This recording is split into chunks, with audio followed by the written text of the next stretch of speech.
C'est tous bien maintenant et qui se joindra à nous un peu plus tard. Clémence Vidal qui a rejoint l'équipe en décembre et Emmanuel Piras qui a sa caméra allumée aussi et qui a rejoint l'équipe encore plus récemment. Le webinaire, il est annoncé pour 2 heures. Vu l'ampleur du sujet, il est fort probable que ça dure plus longtemps. Tout dépendra aussi beaucoup de vos questions. Euh, Peut-être aussi vous rappeler des consignes classiques en webinaire, mais quand même, merci d'éteindre votre micro. En ce qui concerne les questions, vous verrez la première partie plus générale du webinaire. On vous propose de regrouper les questions. N'hésitez pas à les écrire dans le chat aussi. En deuxième partie, quand on déclinera les différents critères, indicateurs, etc., là, plutôt, je vous invite à poser vos questions au fur et à mesure, soit par le chat, soit en prenant la parole. Peut-être évacuer aussi quelques sujets dès le départ. Donc aujourd'hui, nous allons bien vous parler de la nouvelle instruction technique de labellisation PAT de niveau 2. Nous n'allons pas vous parler du nouveau dispositif de financement des PAT opérationnels. Tout simplement parce que ce dispositif n'est pas encore sorti. Donc, on n'en parlera pas aujourd'hui. Il est bien évident qu'il y a un lien, hein. La labellisation niveau 2 conditionne l'éligibilité à ce nouveau dispositif. Il était question que ce dispositif sorte cette semaine ou la prochaine, hein. Les travaux sont très avancés, il est prêt à sortir.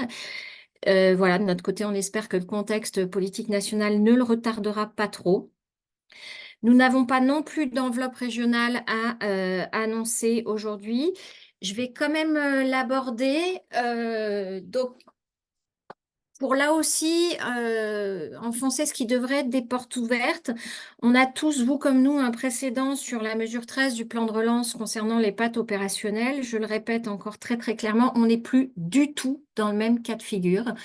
La mesure 13, c'était 80 millions d'euros à l'échelle nationale. Ce nouveau dispositif, c'est 20 millions d'euros à l'échelle nationale et ça regroupe une contribution à l'appel à projet PNA qui a d'ores et déjà été effectif. Ça regroupe le financement du dispositif PAT opérationnel et le financement des réseaux régionaux et nationaux.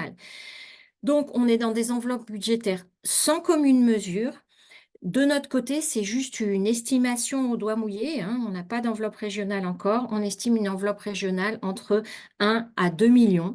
Vous divisez ça par, on va dire, 30-35 pattes de niveau 2, ça vous donne de l'ordre de 50 000 euros si chacun a la même enveloppe. Ce n'est pas ce que je suis en train de dire. Je suis en train de faire vraiment un pur calcul arithmétique pour vous faire mesurer les ordres de grandeur. Voilà. Donc, maintenant, on va se concentrer sur ce qui est cette nouvelle instruction technique de labellisation PAT. Donc, encore une fois, hein, c'est assez conséquent comme sujet, donc le webinaire risque d'être plus long. C'est d'autant plus important de prendre ce temps pour nous de répondre à vos questions que l'atteinte du niveau 2 de labellisation conditionne l'éligibilité au niveau dispositif de financement des PAT opérationnels.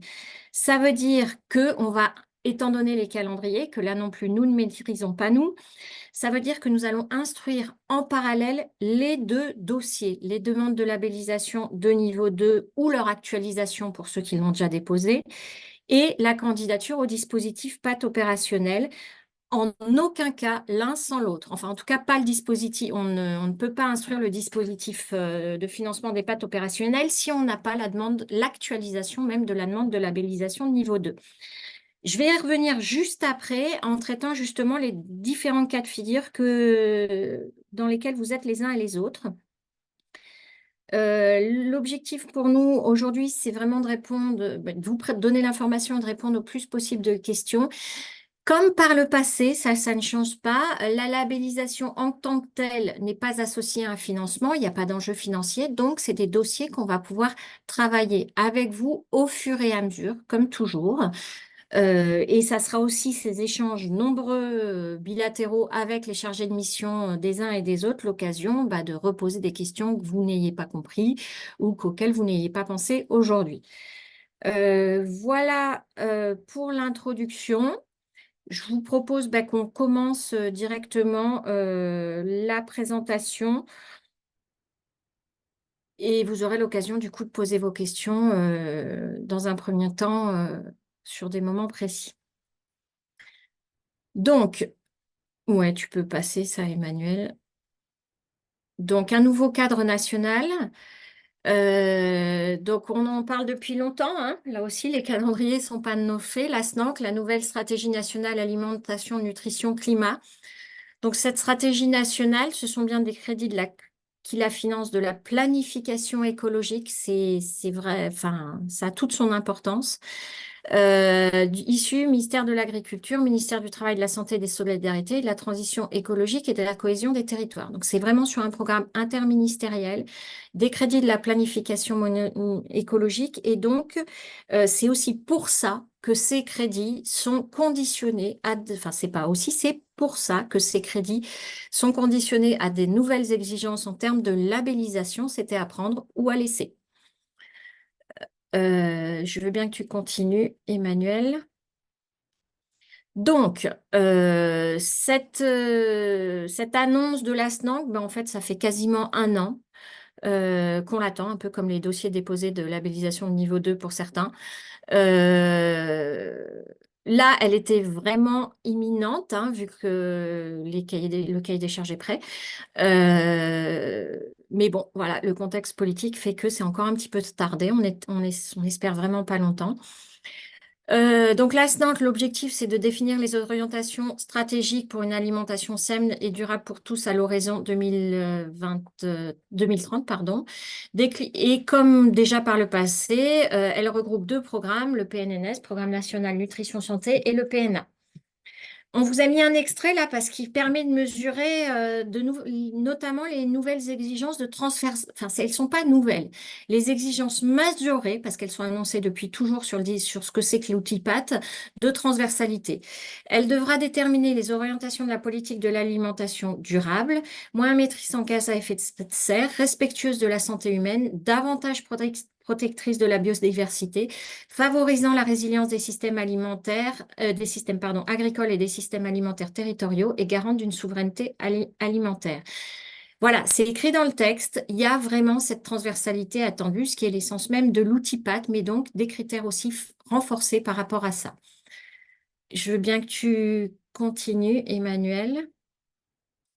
Donc, je le disais aussi, cette enveloppe totale de 20 millions, alors hors rabot budgétaire, hein, de 20 millions à l'échelle nationale, elle a permis de renforcer l'appel à projet du PNA de cette année pour les PAT émergents. On aurait eu un ou deux lauréats avec l'enveloppe classique du PNA en ce qui concerne l'Occitanie. On a pu au final faire passer les 5 candidats qui étaient labellisables et donc éligibles, qui sont tous les 5 lauréats, à savoir une enveloppe de près de 450 000.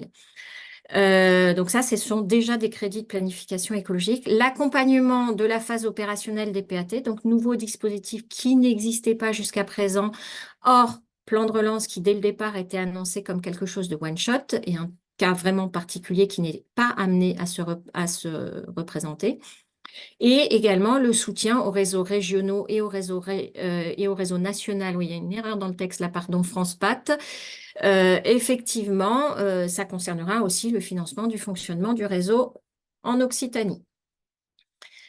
Je veux bien que tu continues, Emmanuel. Donc, un renforcement, voilà, l'obtention de ces crédits en interministériel était conditionnée, encore une fois, c'était à prendre ou à laisser, à des critères de labellisation de niveau 2 pour les pâtes plus exigeants.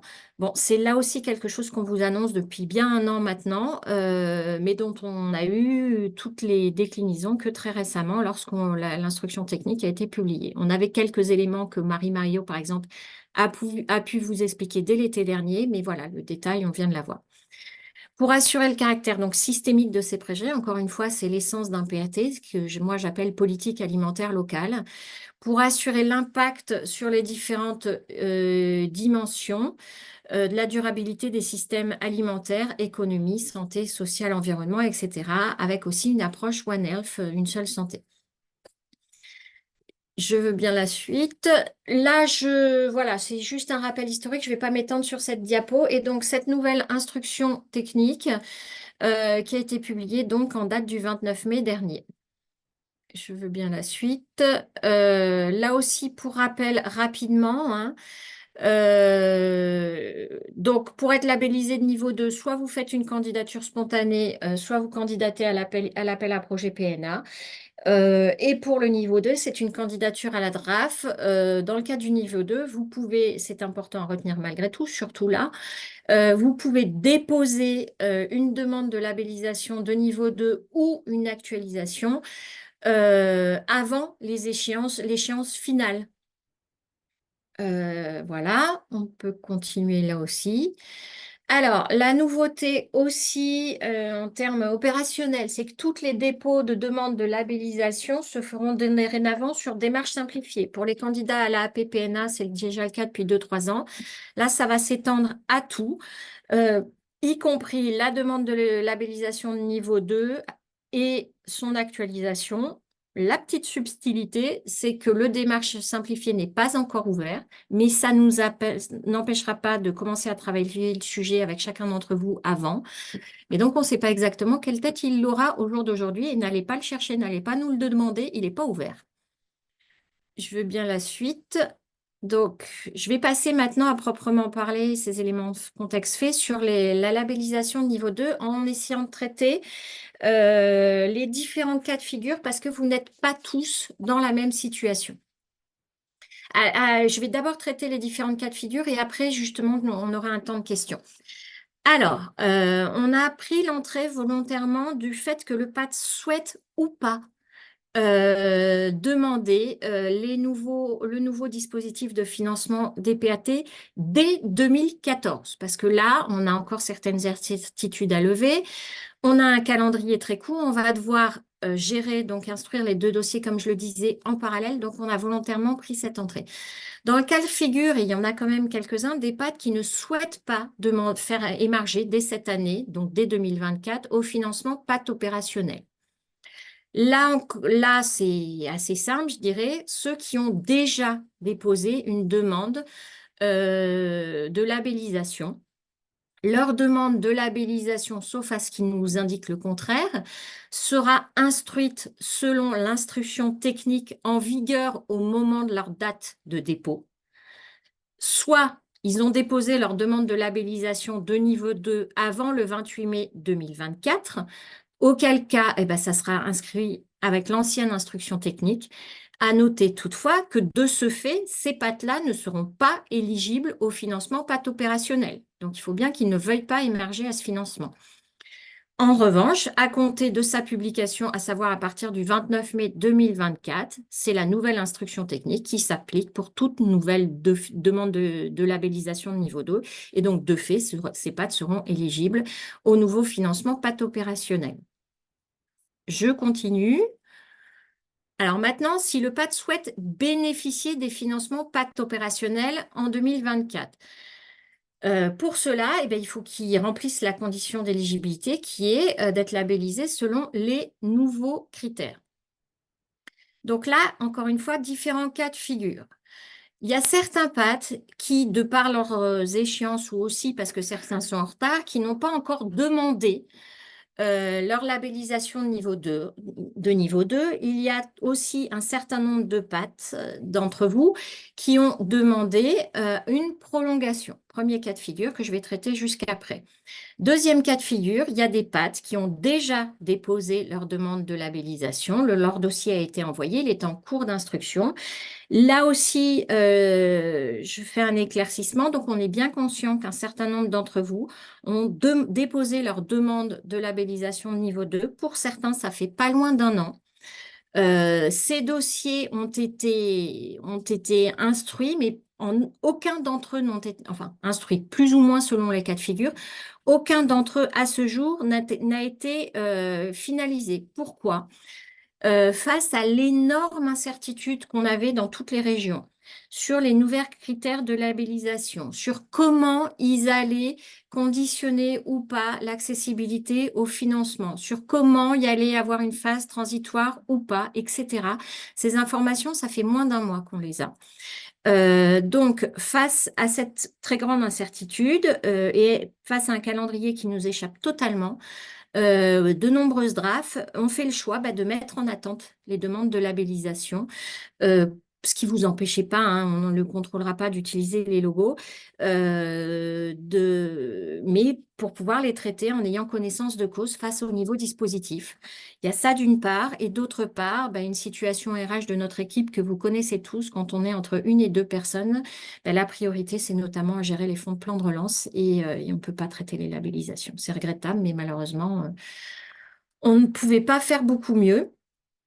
Et troisième cas de figure, les pâtes qui sont déjà labellisées niveau 2. Je reviens vers les pâtes qui ont déjà déposé leur dossier en cours pour certains depuis longtemps. Voilà, on s'excuse platement, mais comme vous allez le voir par la suite, il y aura de toute façon aucune conséquence pour vous, sinon c'est pas le choix qu'on aurait fait. On peut continuer.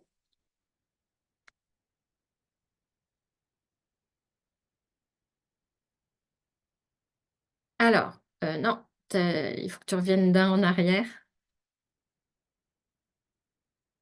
et attends un peu, il a un temps de latence.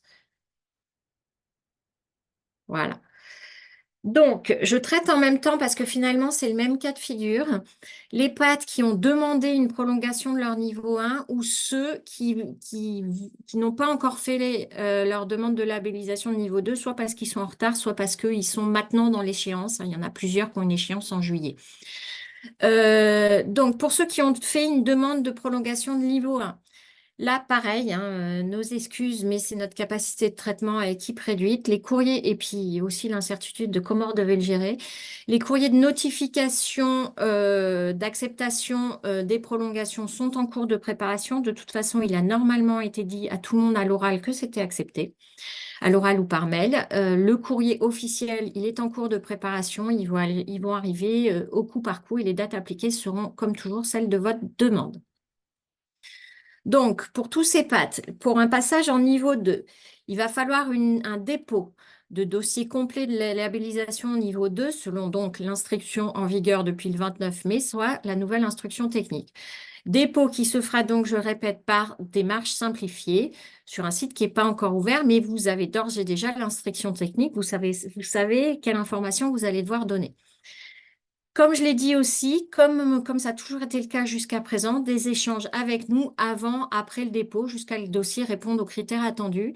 Il n'y a aucun intérêt pour nous à envoyer des dossiers pas bons en comité de labellisation. Il n'y a pas d'enjeu financier. Rejeter un dossier, sauf raison très particulière, il n'y a aucun enjeu pour nous à ça, au contraire.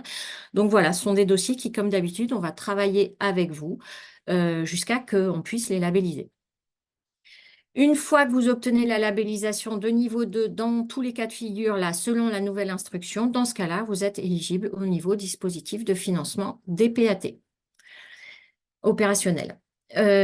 Du coup, diapo d'après.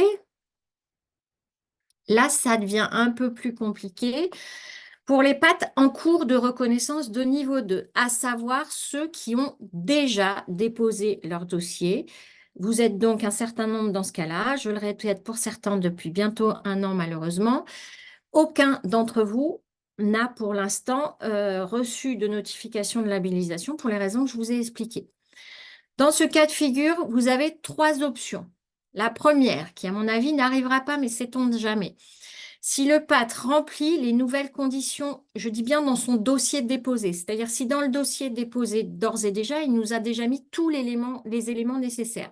C'est pour ça que je pense que ça n'arrivera pas, parce que même si vous aviez ces conditions-là, comme elles n'étaient pas exigées dans le dossier, en règle générale, elles n'y sont pas.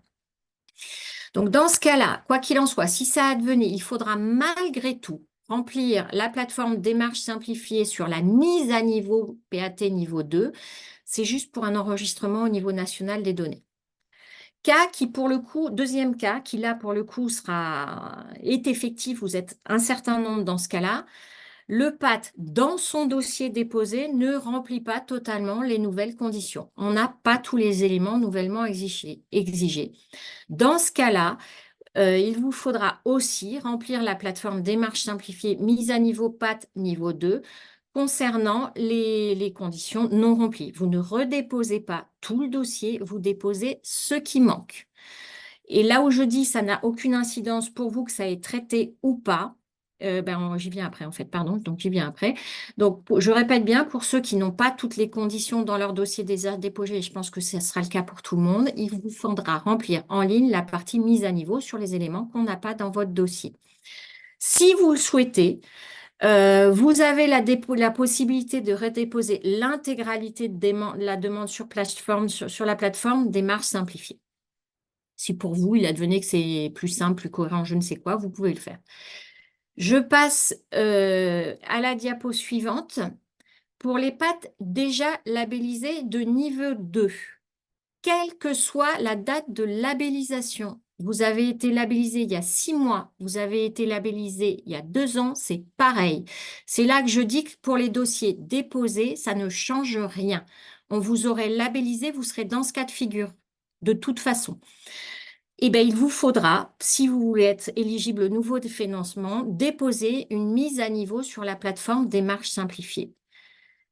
Dans ce cas-là, je ne sais pas, la labellisation niveau 2, c'est pour 5 ans. Vous l'avez obtenue depuis 2 ans. Ben, vous aurez votre labellisation niveau 2 pour les 3 ans qui restent à venir. Vous souhaitez, là aussi, faire une nouvelle demande complète selon la nouvelle instruction technique. Dans ce cas-là, vous repartez pour 5 ans. Donc, quoi qu'il en soit, les nouveaux dispositifs du financement PAT opérationnel sont conditionnés à la nouvelle instruction technique, quelle que soit la situation du PAT, qu'il n'ait pas fait encore sa demande, qu'il ait fait sa demande mais qu'elle soit encore en cours ou qu'il ait déjà obtenu la labellisation. La condition des nouveaux financements, ce sont les exigences de la nouvelle labellisation de niveau 2. Claire, il y a 2 questions Oui, on va dans y le chat. venir parce que je pense que la diapo d'après, c'est les questions justement. Voilà. Du coup, le chat. Tu veux que je Oui, les... vas-y, tu peux les. Donc, il y a Louise Azam qui demande si on veut bénéficier de ces financements, mais dans 2 ans, par exemple, comment ça se passe? Alors, 2 cas de figure. Louise, vous avez un dossier déjà déposé. Donc il est considéré comme en cours de labellisation.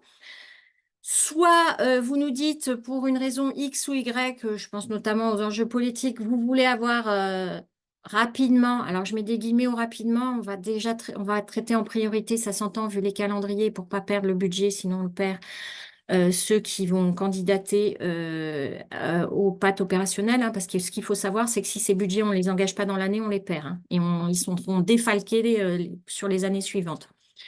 Mais donc, vous voulez quand même obtenir une labellisation plus rapidement. On peut, comme vous l'avez déposé au moment de l'ancienne instruction technique, on peut instruire votre demande de labellisation selon l'ancienne instruction technique. Il vous faudra par la suite l'actualiser pour être éligible dans 2 ans au nouveau financement. Soit, tant qu'à faire, vous êtes considéré comme en cours, vous voulez prendre un peu de temps là pour travailler les nouveaux critères et nous déposer tout de suite l'actualisation, qu'on instruise selon la nouvelle instruction technique. Les 2 choix sont possibles, ça sera à vous de choisir. J'ai été claire dans ma réponse, Louise? Oui, oui, c'est bon, merci. Et l'autre question, du coup, Clémence, parce que j'ai plus le chat là, je sais pas. Ah oui, si, il est là. Oui, il y a une autre question de Marion Morin de Alas Aglo qui demande si ce qui manque pour compléter la labellisation de niveau 2 sera indiqué sur la plateforme ou bien s'il faudra que ce soit la DRAF qui le dise en amont. Ça va être vous même. On va y venir. Non, ça ne sera pas indiqué sur la plateforme parce qu'il y a trop de cas de figure. Ça va être à vous et à nous, en partenariat, de l'identifier. On va y venir juste après. Et dernière question de PLG. Je ne sais pas ce que c'est que PLG. Est-il possible de demander une deuxième prolongation de niveau 1 pour bien travailler les nouveaux critères et favoriser la concertation avec les partenaires? Non. Vous avez, ça sera d'ailleurs ça, par contre, c'était prévu cette année vu les difficultés de calendrier, mais finalement c'est pérennisé, hein, pour ceux qui l'ont vu dans la nouvelle instruction technique. Maintenant, tous les pâtes émergents pourront demander un an de plus, mais pas plus. Donc, charge à vous de nous déposer un dossier dans les temps ou d'assumer d'avoir un trou de labellisation, ce qui ne vous empêche pas de déposer un niveau 2 et de prendre le temps si nécessaire. Enfin, voilà, on n'est pas au jour près, hein, sur les calendriers, c'est le moins qu'on puisse dire de notre fait, bien sûr. Vous avez pu le constater bien pour certains ou du vôtre. Donc, s'il faut faire traîner une instruction sur 2 mois pour que vous finalisiez votre dossier, on le fait, hein. On l'a toujours fait, on le fait, même sur plus longtemps. Ça répond à la question?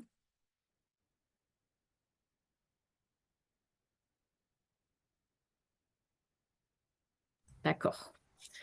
On peut dire que ça veut dire oui. Euh, Il y a encore une autre question, Claire, qui vient Oui, d'arriver. Le nouveau financement de Charlotte Coutan, PAT Tarnagout. Le nouveau financement des PAT opérationnels est prévu pour combien d'années? c'est une excellente question. Alors, sous toute chose étant égale par ailleurs et sans prendre en compte une éventuelle influence du contexte politique actuel que je ne peux pas connaître par définition, il est prévu pour 3 ans. C'est-à-dire que là, on a un budget, ça me permet d'insister sur ce que j'ai dit tout à l'heure. Là, on a un budget 2020, enfin, on l'a pas encore, mais on va avoir un cahier des charges et un budget 2024 qu'il nous faut impérativement engager cette année. C'est pour ça que, comme pour la mesure 13 du plan de relance, on a vraiment besoin de jouer tout ça ensemble. On va vous expliquer après et surtout dans un autre webinaire, parce que dès qu'on a le nouveau dispositif, tout de suite, on vous fait un webinaire pour vous l'expliquer. Et là, voilà, on vous indiquera comment il faut qu'on soit ensemble. Mais donc, on a un budget 2024, on aura un budget 2024 qu'il faudra impérativement engager dans l'année. Sinon, ben, on en perd une partie et non seulement on en perd une partie, mais ça nous sera enlevé de l'enveloppe prévue sur 2025. Mais tel qu'il a été annoncé au départ, on a un budget 2024, un budget 2025 et un budget 2026 qui sont censés être le même. Ça, c'est les annonces initiales, hein. Elles ont été faites pour le coup fin 2023, celles-ci. Les évolutions éventuelles, je ne les connais pas.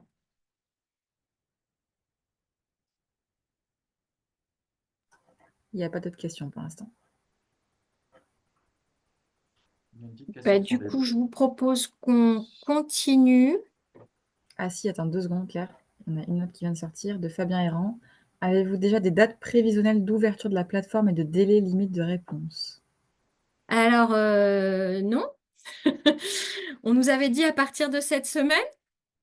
Qu'est-ce qu'il en sera? Enfin, il est clair. Enfin, c'est moi qui parle là, hein, mais je pense pas m'engager beaucoup en disant que enfin, devoir de réserve électorale aidant, à mon avis, on n'aura pas de publication avant la fin de la période de réserve électorale. Mais là, je vous fais une réponse de bon sens, ça ne m'appartient pas. Et non, comme toujours, on n'a pas les dates. L'appel à projet PNA, des fois, vous le voyez avant qu'on soit prévenu. Donc là, ça peut être pareil. Et sur les délais de réponse, c'est pas défini non plus. Il y a une latitude régionale là-dessus. On a quelque part la chance d'avoir géré le plan de relance tous ensemble parce que vous avez contribué à sa bonne gestion en nous indiquant ce que vous souhaitiez faire, les montants, même s'ils n'étaient que prévisionnels, des choses comme ça. On va s'appuyer sur cette expérience pour essayer d'optimiser un calendrier qui, encore une fois, nous échappe complètement, mais va être ultra court. Et des budgets qui sont bien moindres en plus, donc là aussi, les optimiser.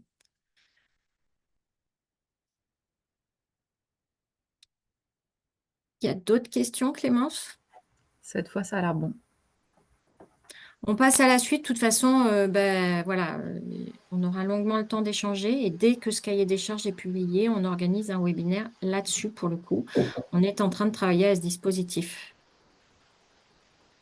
Nous sommes toujours sur 15 millions annuels niveau budget, oui. National, hein. Et là-dedans, il y a les pattes opérationnelles et les réseaux.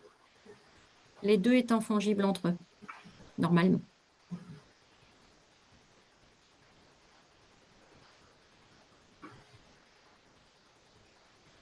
Bon, ben on continue.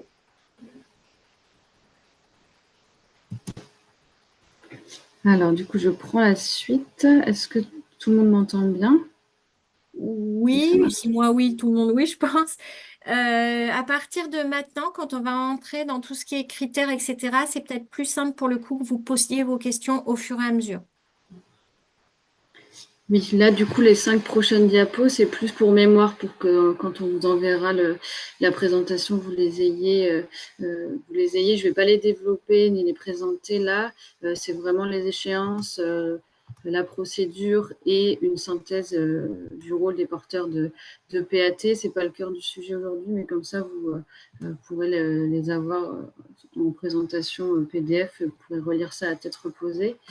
Du coup, on va plutôt rentrer dans le vif du sujet avec la partie un peu technique et sûrement un peu rébarbative de la nouvelle instruction technique. Et du coup, là, pour que ce soit plus fluide, en effet, on va prendre les questions, je pense, au fur et à mesure que je vais vous présenter les prérequis et les critères. Comme ça, ce sera plus simple. Donc, comme vous avez peut-être pu le voir dans la nouvelle instruction, c'est 5 prérequis et 4 critères qui sont désormais obligatoires. Prérequis numéro 1, c'est le portage du projet. Alors, en orange, c'est l'ancienne instruction technique. Comme ça, vous pourrez faire la comparaison entre l'ancienne et la nouvelle instruction technique. Moi, je vais me concentrer sur la partie jaune, qui est la nouvelle instruction technique. Et ensuite, c'est pareil, je vous ai mis niveau 1, niveau 2, mais aujourd'hui, on va se concentrer sur le passage en niveau 2.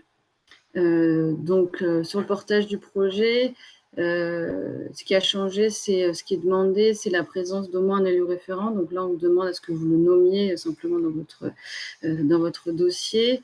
Ensuite, par rapport à la mobilisation des différents services, pour nous, l'important, c'est que vous soyez le plus précis possible, qui fait quoi, sur quel sujet, les modalités de cette mobilisation, que ce soit des groupes de travail, des comités. Enfin, voilà, si vous pouvez faire un tableau précis, ce sera peut-être aussi plus simple pour nous. Donc voilà pour le premier prérequis, si vous avez déjà des questions sur ce prérequis numéro 1 et le portage du projet.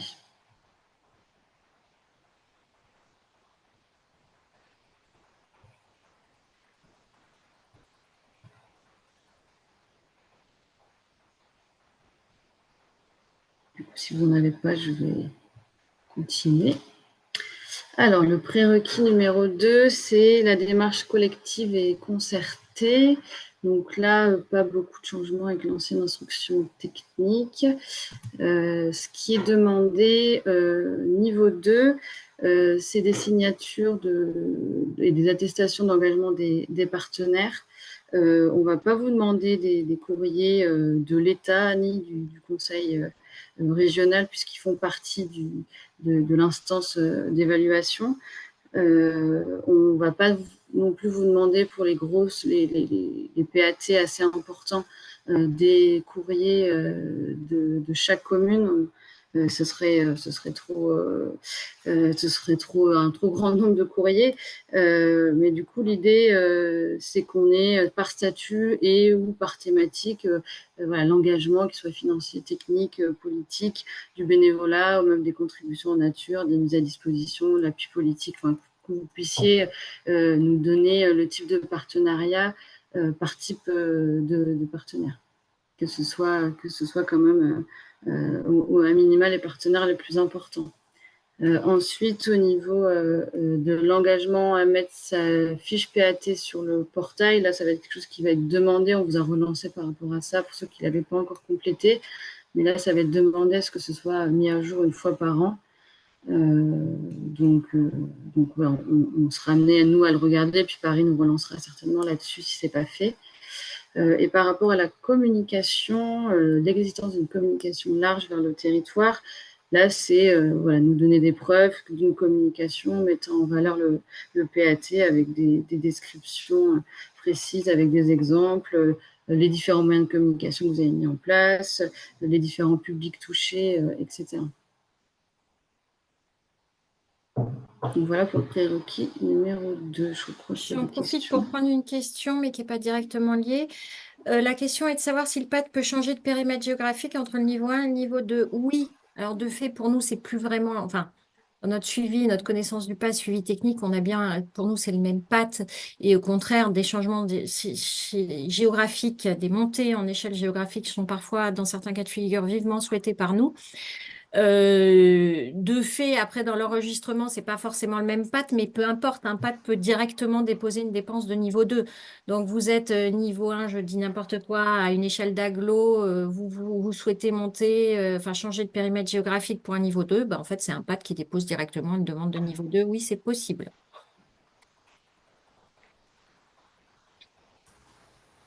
Tu as d'autres questions, Claire?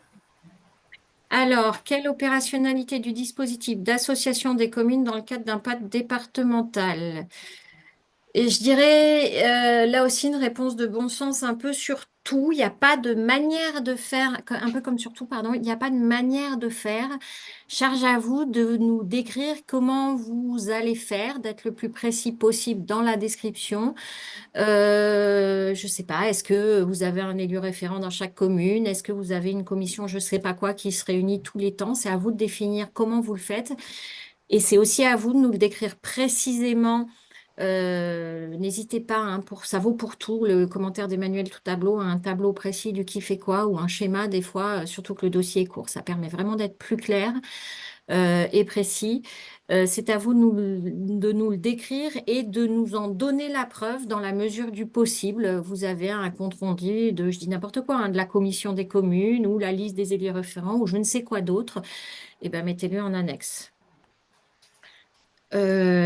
Mais il n'y a pas d'exigence sur il y a une exigence sur le fait que ce soit fait, qu'il y ait une obligation de moyens, il n'y a pas d'exigence sur la manière de faire, et heureusement parce que de fait, ce genre de choses existe, hein.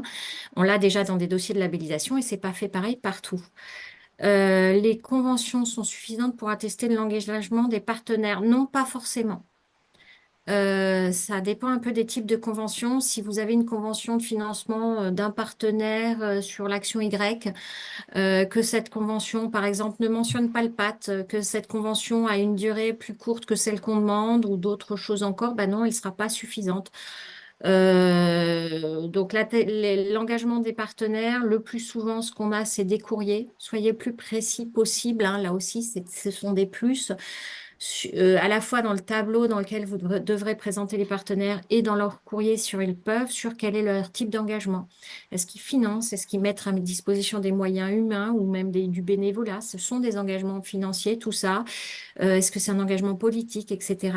Donc, souvent, les conventions ne sont pas suffisantes. Peut-être enfin, pour l'instant, on a très peu pris d'expérience, donc je parle. Il y a peut-être des cas de figure où ça suffira. Ça, je ne veux pas l'écarter complètement, mais enfin, en règle générale, ce n'est pas suffisant. Un dispositif d'association des intercos peut-il remplacer l'association des communes? Oui, j'élargis ma réponse. On est bien conscient que sur des territoires plus importants, je cible en particulier les départements et les parcs, voire certains PETR par exemple, on ne va pas vous demander une centaine de lettres d'engagement de communes, ça n'a aucun sens ni pour vous ni pour nous. Ou d'animer une méga commission avec je ne sais pas combien de personnes. Là aussi, dans ma réponse, charge à chacun de voir comment il s'organise et de nous l'expliquer, bah, ça vaut ça aussi. S'il y a une interface type interco, ça peut marcher.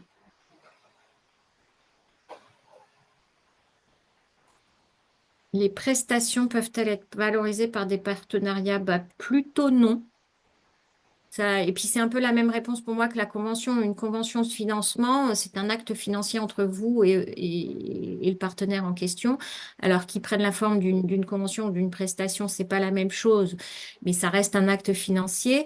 En règle générale, c'est pas l'engagement politique, technique, financier d'une structure à participer. Donc prestation a priori encore moins que convention. Surtout que la prestation risque de ne pas mentionner le PAT, d'être sur 6 mois et pas 3 ou 5 ans, etc.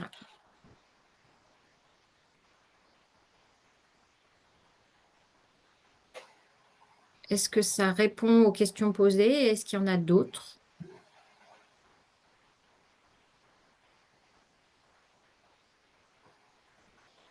Sinon, on continue. Il y en a Les une autre. courriers de soutien d'ores et déjà fournis sont recevables. Comme on vous l'a dit, on instruit, pour ceux qui ont déjà déposé, on va demander une actualisation. Tout ce qu'on a déjà, on l'a déjà. Quand il n'est pas assez précis, en revanche, on va vous demander de le préciser comme toujours. Et donc, les courriers déjà reçus valent.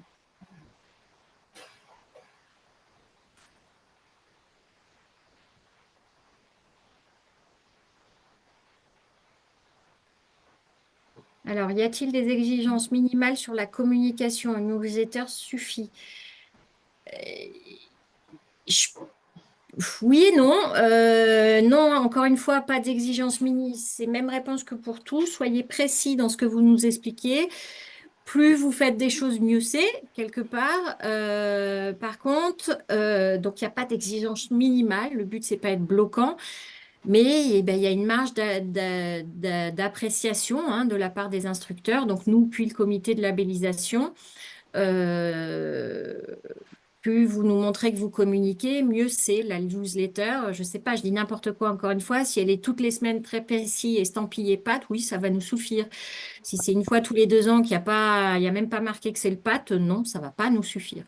Je prends des extrêmes volontairement. Oui, je rebondis et je renchéris sur Claire. Effectivement, l'instruction ne dit pas faites un site internet ou faites une newsletter, mais il faut bien rendre visible l'action du PAT. Donc, il faut la rendre visible. Donc, effectivement, c'est une réponse de Normand, mais Non, quelque c'est une part, réponse de bon sens. voilà. Mais vous êtes, voilà, il faut en faire suffisamment pour que ce soit visible. Et là où je dis que c'est une réponse de bon sens, c'est heureusement que c'est pas extrêmement précis sur les modalités techniques, parce que sinon, forcément, ça écarterait des pattes. Dans un sens où, quelle que soit la modalité technique, finalement, parce que vous avez tous votre manière de faire. Alors, est-ce qu'on a un accompagnement personnalisé? Oui, comme je l'ai dit tout à l'heure, comme toujours, mais il est bilatéral, l'accompagnement. C'est-à-dire que c'est à vous aussi d'identifier, enfin voilà, c'est un travail conjoint, on va y venir après. Euh, Toutes les communications, articles qu'on peut faire sur les actions en tant que telles sont valables. Là aussi, réponse oui et non.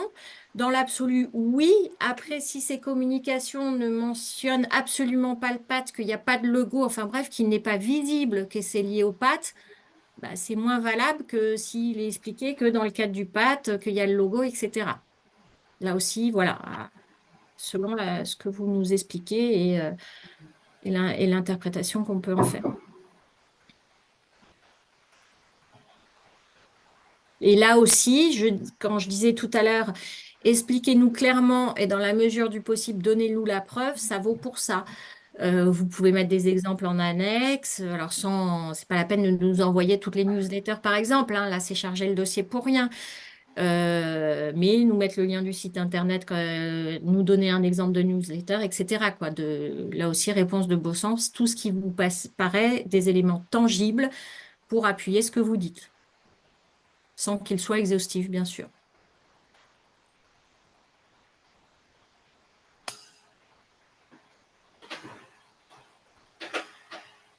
On passe à la suite. Il n'y a plus de questions, c'est bon?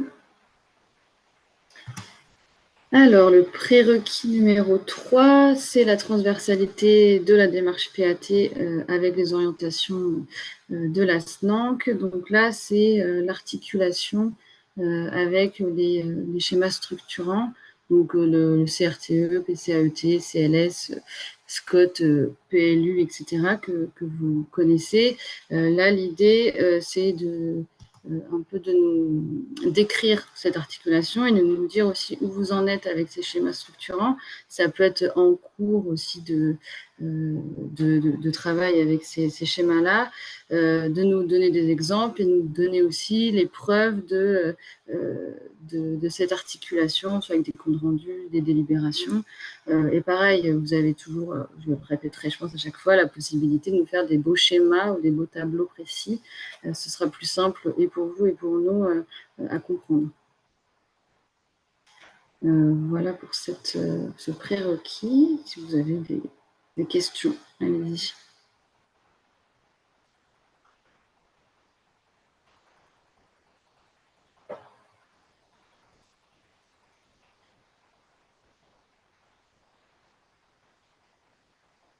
J'en devance une éventuelle parce que je l'ai eue par ailleurs. Imaginons sur mon territoire, il y a, je sais pas, 5 CLS, c'est un grand territoire. Et ben, finalement, j'ai une articulation effective avec 4 et pas 5. C'est pas forcément bloquant, sauf qu'à ce qu'on sache par ailleurs que c'est de votre fait et que vous êtes absolument contre. Euh, donc, quand Emmanuel disait des niveaux d'avancement, voilà, il faut que vraiment on puisse comprendre comment vous travaillez avec tous ces dispositifs. N'oubliez pas que dans le comité de labellisation siège le conseil régional, l'ADEME, l'ARS, la DRETS, l'ADREAL. Au besoin, s'il y a des dimensions culturelles, on y ajoute la DRAC. Bref, l'intégralité des représentations État, y compris agences, qu'elles soient au niveau régional ou départemental. Donc, bref, des structures qui gèrent ces dispositifs. Donc, c'était déjà le cas. On vous posait déjà des questions sur ah, mais il y a un CLS sur votre territoire, quel est le lien? Ah, mais il y a un plan climat, un CRTE, quel est le lien? Donc, c'est de fait des choses qu'on a déjà dans les dossiers. Là, par contre, on vous demande vraiment d'être vraiment détaillé et on sera plus exigeant sur les liens que vous avez avec ces dispositifs.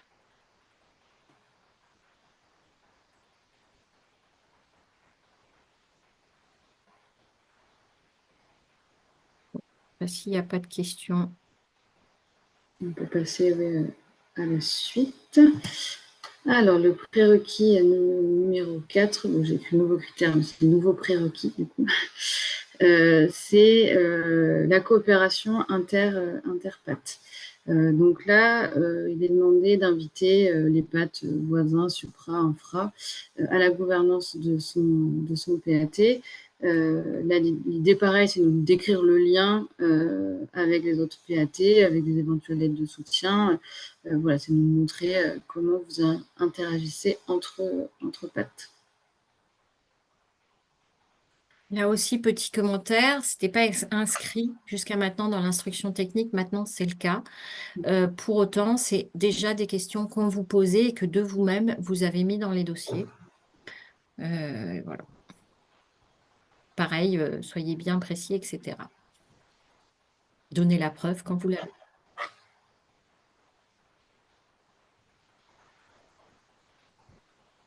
Il n'y a pas d'autres...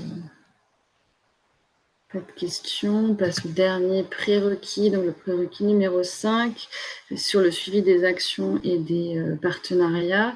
Donc là, c'est le suivi d'indicateurs. Donc vous avez dû voir dans la nouvelle instruction technique. Il y a toute une liste d'indicateurs qu'on verra juste après. L'idée de ces indicateurs-là, qui sont proposés, ne vont pas juger de la qualité ou non du PAT, hein, et c'est pas, il n'y aura pas de conséquences particulières, c'est vraiment plus des chiffres pour le national qu'en pour Paris. L'enjeu, c'est de déterminer un besoin national pour soutenir cette politique alimentaire. Donc, et aujourd'hui, il n'y a pas d'harmonisation des indicateurs qui ne s'était pas exigé dans l'ancienne instruction technique. Donc là, l'idée, c'est d'harmoniser ces indicateurs-là pour avoir des données chiffrées. Mais on en reparlera. Vous avez évidemment la possibilité d'avoir vos propres indicateurs, votre propre méthode de suivi et d'évaluation. On le verra après. Donc là, les indicateurs en question, donc il faut choisir un indicateur par thématique avec un objectif quantitatif à chaque fois. Donc là, je vais pas tous les détailler, il y en a beaucoup, vous les regarderez. Il y en a juste un qui est obligatoire, c'est le 8.0, qui est obligatoire pour les structures partenaires du PAT qui ont des restaurants collectifs sous leur responsabilité. Donc là, c'est un critère qui est obligatoire à suivre si jamais c'est le cas. Mais voilà, globalement, les indicateurs qui vont vous être demandés de suivre. Donc, allez-y avec vos questions.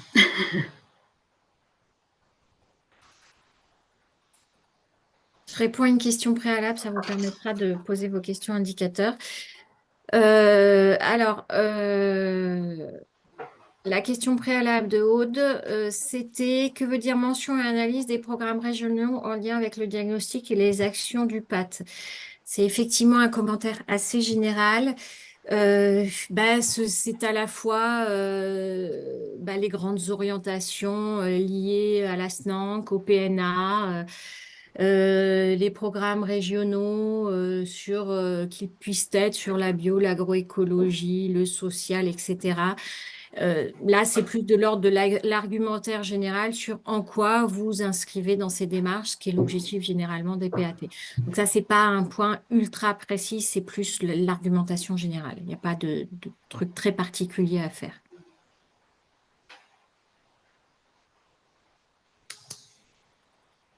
Alors, qu'entendez-vous par sous la responsabilité du PAT? Excellente question. Alors, sous la responsabilité au sens strict, vous êtes une Comcom qui a délégation sur la restauration scolaire et d'autres restaurations. Là, c'est votre responsabilité immédiate, c'est pas contestable. Idem, hein, vous êtes directement une commune. Bref, vous êtes un département sur les collèges. Bref, il y a une responsabilité immédiate. Là, la question se pose pas trop. Par contre, des fois, ou sur d'autres types de restauration, vous n'êtes pas en responsabilité immédiate. Et là, le lien peut être plus ou moins proche ou plus ou moins loin.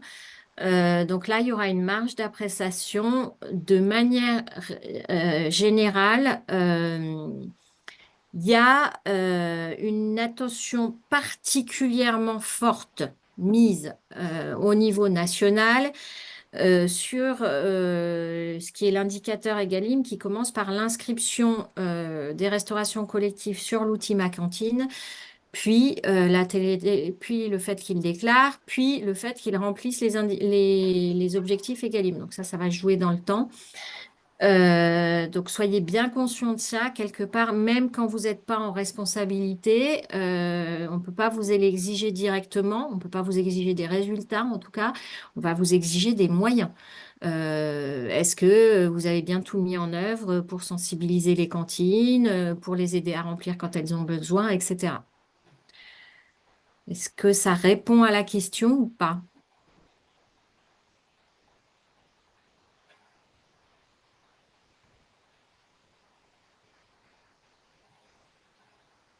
J'imagine que oui, vous pouvez revenir après. Alors, je veux bien l'indicateur 8 sous les yeux, Emmanuel, parce que peut-être, je ne sais pas.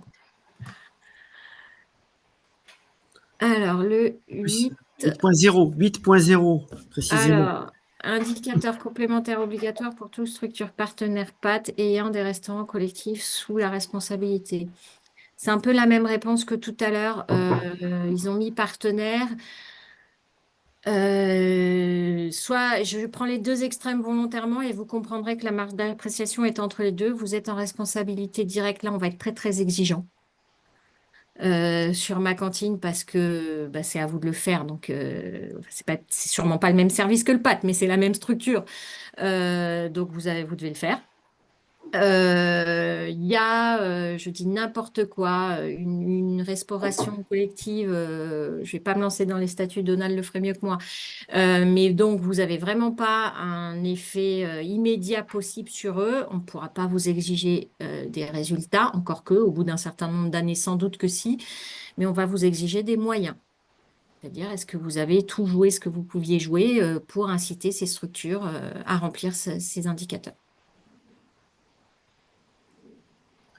Alors, je vais me faire l'avocat de cet indicateur. Par ailleurs, la plupart des indicateurs sont parfois peuvent vous paraître éloignés de vos propres préoccupations. Et de toute façon, vous n'êtes pas obligé de tous les prendre, évidemment, comme l'a expliqué Claire et Emmanuel. Mais sur ce sujet de Ma Cantine, l'intérêt d'essayer d'avoir le plus possible de cantines qui sont inscrites et qui télédéclarent, c'est qu'on aura un thermomètre qui fonctionne et donc on pourra aller aider ceux qui sont, je dirais, pas bons, entre guillemets, au regard des objectifs d'Egalim. On aura le thermomètre. Pour l'instant, on n'a pas le thermomètre. On ne peut pas savoir où en est la restauration collective pour 90% de la restauration collective. On ne sait pas, on ne peut pas dire si elle atteint ou pas Egalim. Et bientôt, on pourra le dire. Thermomètre qui va vous servir à vous aussi sur vos actions restauration collective. Et puis identifier ceux qui sont, je dirais, en difficulté et ceux qui, au contraire, sont des fers de lance que vous pourrez mettre en avant. Et sur les... Je réponds à Marion, oui, on est bien conscient que vous n'êtes pas, pour beaucoup d'entre vous, en possibilité d'imposer aux communes et à fortiori à d'autres structures de type plus privé de rentrer dans ma cantine. Pour autant, là, vous avez la responsabilité de tenir un discours et de les y aider. Tenir un discours, bah déjà, elle n'est pas contrôlée, mais c'est une obligation légale, hein. Il y a un décret qui l'oblige. Et vous, en tant que chargé de mission PAT, pour le coup, sur ce sujet, il y a un engagement du PAT, bon, déjà être au courant, à savoir ce qu'il en est, à savoir où est le décret, à avoir l'information, à être capable de la diffuser et de mettre tout en œuvre sur son territoire pour que de plus en plus de cantines s'y inscrivent. Alors, ça peut paraître avoir un côté, enfin, il y a quand même un effet, je pense pas me tromper en disant que l'intégralité des PAT d'Occitanie travaillent sur la restauration collective et dans une optique globalement d'Egalim. Alors certes, avec des aspects qui, selon les uns et les autres, vous intéressent plus ou moins dans Egalim, mais vous êtes tous dans cette orientation-là, donc il est aussi logique de demander aux partenaires du territoire de s'inscrire et d'en rendre compte. Quand on bénéficie de formations et autres sur les cuisiniers, bah, il est aussi logique que la contrepartie, ce soit de jouer ce jeu-là.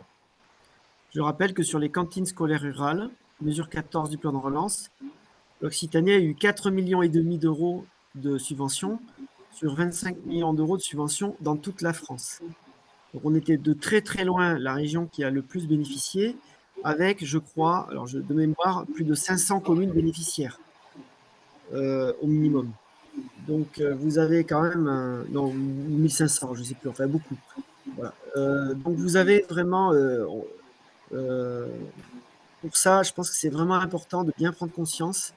Il y a des aides, il y a eu des aides, il y aura quelques autres aides, il y a des aides qui existent.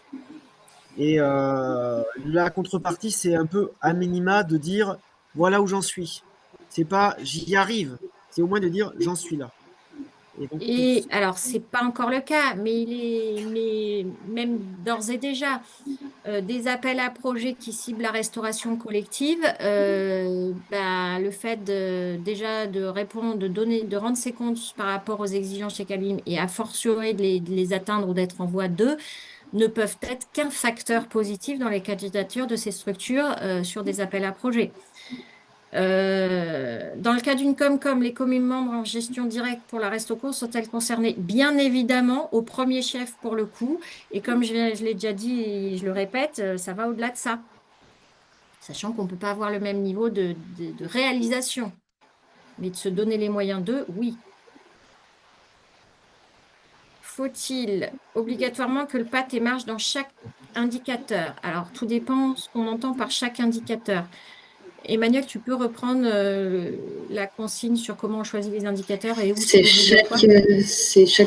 un indicateur par thématique. Alors.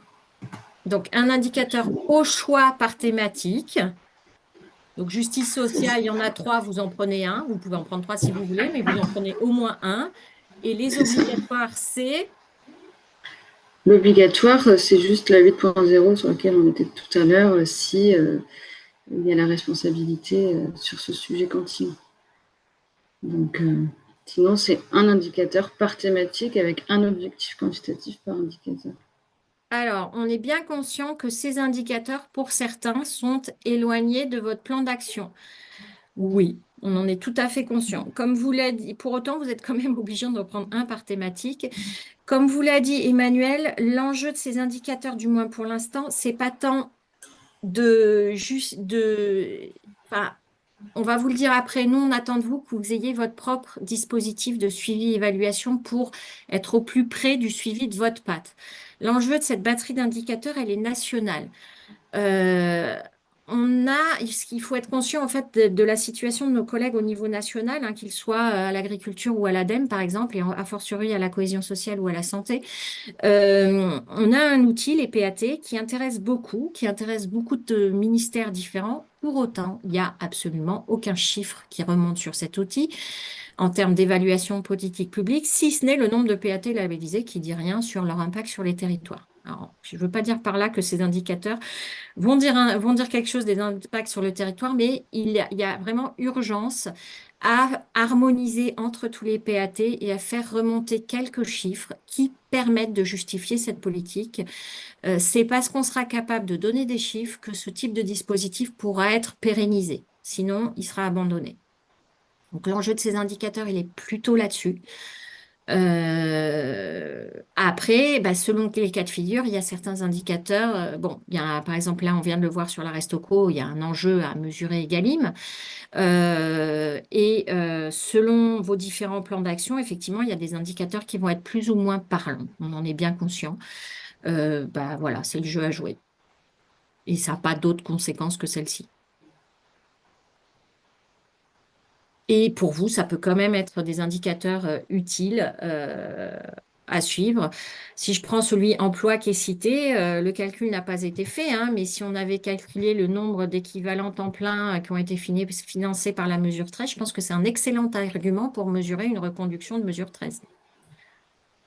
Ou pas? Moi, je pense que si, en l'occurrence, vu le nombre.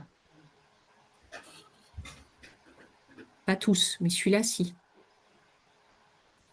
Je continue. Comment justifie-t-on formellement de renoncer aux critères indicateurs ne correspondant pas au plan d'action?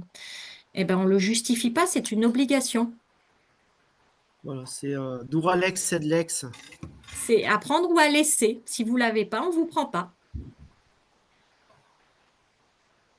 Bon, il faut quand même vous dire, voilà, c'est surtout parce que au niveau national, ils ont besoin, comme l'a dit Claire. Mais c'est ce que je viens de dire. Voilà. Donc voilà, là, on vous demande de jouer le jeu. Puis surtout, enfin, si vous ne jouez pas le jeu, ben, vous n'êtes pas dans le jeu.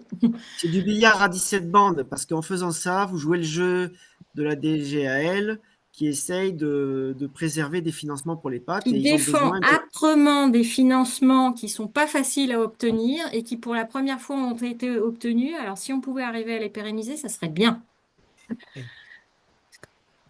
Est-ce qu'en tant que PCI porteur de PAT, on pourra avoir le détail des établissements qui déclarent sur ma cantine pour relancer ceux qui ne le font pas? Donald, je te passe la parole. Oui, alors ça, c'est quelque chose qui va venir. Alors, on a ouvert un poste en CDD d'appui aux chargés de mission restauration collective, justement pour travailler sur le développement des télédéclarations et des inscriptions. Donc, on a eu un certain nombre de candidatures. Ça ferme d'ailleurs le 23 juin. Si jamais vous connaissez des gens intéressés, ils peuvent candidater jusqu'au 23 juin. Et donc, cette personne-là sera en appui pour tout un tas de choses, et notamment faire un peu des rapprochements de fichiers entre inscrits, non inscrits, etc. Et en fonction des territoires. Et donc, on pourra construire des choses pour vous permettre de signaler des choses. Alors après, les fichiers, il y a un certain nombre de limites RGPD qu'il faut qu'on vérifie, mais a priori, des adresses institutionnelles d'établissements de restauration collective, normalement, c'est bon, on peut vous les transmettre. Oui, alors les fichiers, oui, on pourra en sortir avec les limites qu'a dit Donald. Par contre, ce n'est pas du presse-bouton, c'est manuel. D'où l'intérêt d'avoir un appui pour le faire. Et oui, ce que je ne sais plus si je l'ai dit tout à l'heure, je ne crois pas. Oui, on vous demande d'être très attentif à Egalim. Pour l'autant, on l'est aussi et c'est des choses qu'on peut faire ensemble. Il faut s'appuyer sur l'information, sur tout ce que fait Donald, sur l'information qu'il donne, sur les interventions qu'il fait lui-même, sur les formations, interventions d'experts divers et variés qu'il met en place, son séminaire, etc. Enfin, vous avez toute une matière qu'on crée, nous, elle est là pour vous appuyer dessus. Et de fait, c'est ce que fait Moi, je déjà fais rien. Donald en s'appuyant sur un certain nombre d'entre vous. Moi, je fais rien, je m'appuie sur les autres. Hein. J'essaye de faire le plus possible travailler les autres. Oui, mais tu travailles, tu causes directement aussi, que je sache. Chacun fixe l'objectif quantitatif de l'indicateur choisi ou y a-t-il un barème national? Non, vous le fixez vous, comme vous voulez, justement.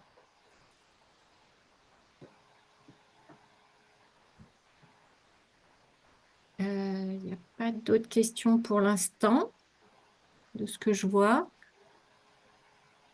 On peut passer à la suite après ces indicateurs. Alors, du coup, là, on passe à la partie… sur les indicateurs, oui. Le nombre, l'objectif que vous fixez par rapport à ces indicateurs imposés, ça, vous faites ce que vous voulez. sur vos propres indicateurs, c'est quand même bien si vous vous fixez des objectifs réalistes et autres, mais c'est quand même bien de s'en mettre quelques-uns, quoi. Voilà. Bah, Sur là, ils les, n'ont sur pas le les- choix, il faut s'en mettre. Et oui, effectivement, on vous conseille vivement de les mettre réalistes. Oui, on en parlera sur le dernier critère, mais oui, de mettre des indicateurs voilà, sur vos mesurables. indicateurs, voilà. Voilà. Et avec des objectifs réalistes, mais un peu ambitieux quand même. Réalistes surtout, Donald. On continue, Emmanuel. Du coup, on passe aux critères. Donc, il y a 4 critères. Là, c'est le critère numéro 1 sur le diagnostic partagé. Dans la nouvelle instruction technique, ils ont un peu plus étoffé le détail de ce critère. Par rapport au niveau 2, bon, il n'y a pas de grands changements. L'idée, c'est de nous donner la dernière version du diagnostic, si elle existe, de nous donner des dernières études sur le sujet, et puis à minima l'évaluation du PAT par rapport, et le bilan par rapport au bilan du niveau 1. Donc là, on ne vous demandera pas de réaliser un autre diagnostic, quoi. Donc voilà pour ce critère numéro 1, si vous avez des questions.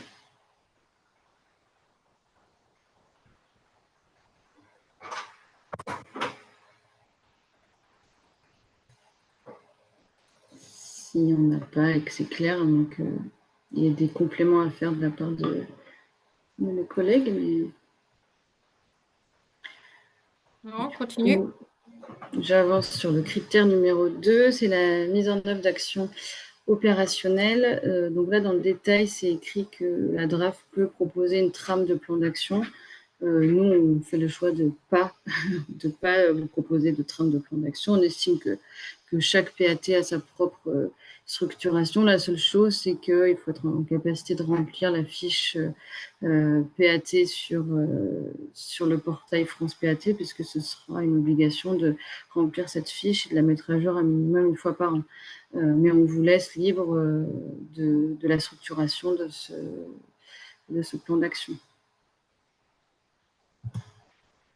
Donc du coup, là, ce qui est exigé donc, de ce plan d'action, là, ça a été plus étoffé. Il y a des choses obligatoires, notamment sur les axes et les thématiques de la SNAMP. Le plan d'action doit obligatoirement avoir une action dans toutes les thématiques qui sont listées. Donc, il doit y avoir à minima une action dans les thématiques suivantes: l'économie alimentaire, la justice sociale, l'éducation alimentaire, la restauration collective, nutrition et santé et environnement.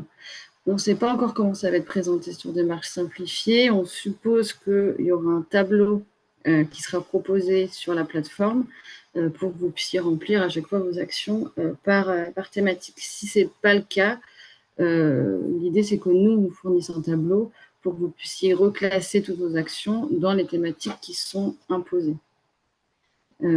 Ensuite, par rapport à la délibération, si la délibération n'est pas prise par rapport à ce plan d'action, vous nous donnez la date prévisionnelle de la délibération et pour nous, ce sera bon, quoi.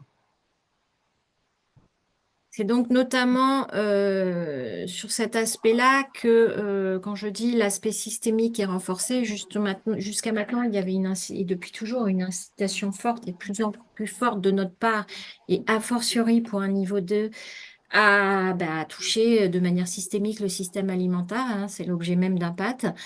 Mais il n'y avait pas encore été posée l'exigence d'avoir à minima une action pour chaque thématique. Ce qui n'empêche pas, bien sûr, que vous ayez des axes forts et d'autres moins forts. Mais il faut que vous vous employiez à toucher toutes les thématiques. Alors, là, ça y est, il y a des questions. Que veut dire promotion de la santé publique? Qu'y a-t-il derrière? Ça peut vouloir dire beaucoup de choses. L'alimentation, c'est un des facteurs de santé. Donc, c'est notamment la promotion au travers de vos actions d'une alimentation saine, de qualité, nutritionnellement adéquate, etc. Donc, c'est assez vaste, hein, comme il y a beaucoup de choses qu'on peut faire passer derrière ça, en fait. Une action peut-elle reconnue pour concourir à plusieurs thématiques? Oui, c'est en ce sens-là que s'il n'est pas sur démarche simplifiée, pour que ça soit lisible pour nous et la même chose pour tout le monde, sans doute, oui, dans ce cas-là, on vous proposera un tableau parce qu'on vous donne pas de trame de plan d'action, parce que vous avez tous des plans d'action différents, une stratégie présentée différemment, vous classez pas forcément pareil. Donc ça vous appartient. Par contre, oui, pour la lisibilité, dans ce cas-là, s'il n'existe pas sur démarche simplifiée, on vous donnera un tableau et vous allez reclasser vos actions dans les thématiques en question, parce que ça, on doit bien vérifier qu'elles y sont toutes. Et oui, ça peut concourir à plusieurs thématiques. Quelle précision pour le calendrier du plan d'action? Le plus précis possible. Donc, là aussi, réponse de Normand dirait Donald, de bon sens pour moi.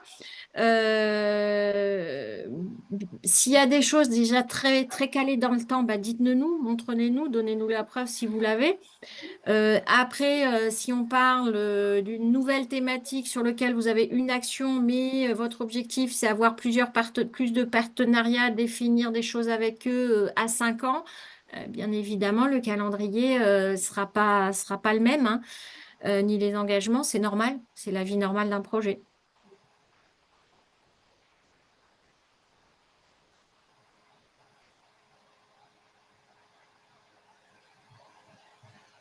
Est-ce que déjà ce qu'on a dit, ça répond aux questions? Est-ce que vous en avez d'autres?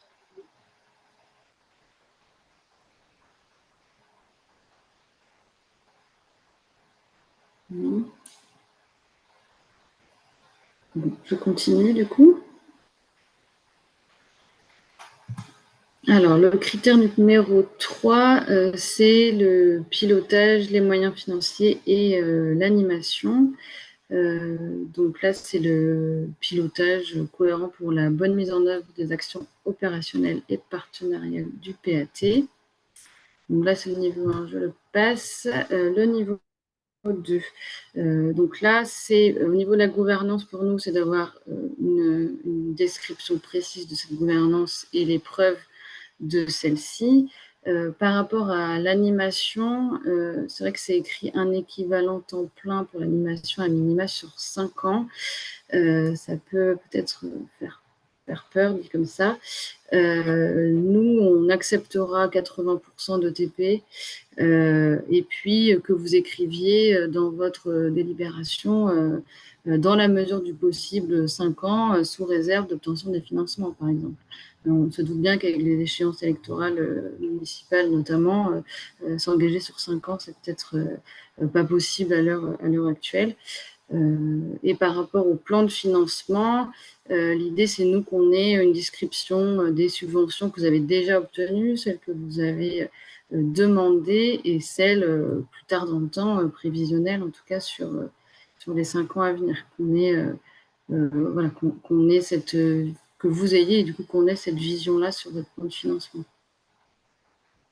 Alors, je profite sur ce point-là pour répondre à une question d'Hugo et l'élargir. Donc, Hugo fait remarquer ce qui est vrai, hein, on en est conscient. La majorité des projets que j'accompagne ou que porte ma structure apparaissent au fil de l'eau. C'est certain, et c'est ce qu'on apprécie d'ailleurs des PAT, c'est qu'ils soient en lien permanent avec leurs partenaires, leur territoire et qu'ils réagissent en fonction de ça. Pour autant, on est quand même dans une politique alimentaire locale au sens politique publique. Et une politique publique, ça se pilote pas au hasard. On a une vision stratégique, on a une vision stratégique y compris financière. Quels sont les axes, dans quel sens on veut aller, quels sont nos axes majeurs, les actions qu'il y a déjà dedans et comment on va en faire pour récupérer les autres, des choses comme ça. Là, je touche à la fois à la gouvernance et à la programmation. C'est ça qu'il faut que vous nous expliquiez. Aussi bien en ce qui concerne du coup la gouvernance, parce que la gouvernance, elle joue sur justement ce lien avec le territoire et comment j'intègre les nouveaux partenaires et les nouvelles actions. Forcément, je les ai pas toutes dès le départ. Elle joue sur cette stratégie de politique publique, les grands axes, là où je veux aller, etc. Et elle joue sur le financier, comment je m'en donne les moyens, que je les ai déjà, que ce soit moi, mes partenaires, ou comment je vais chercher quand je les ai pas.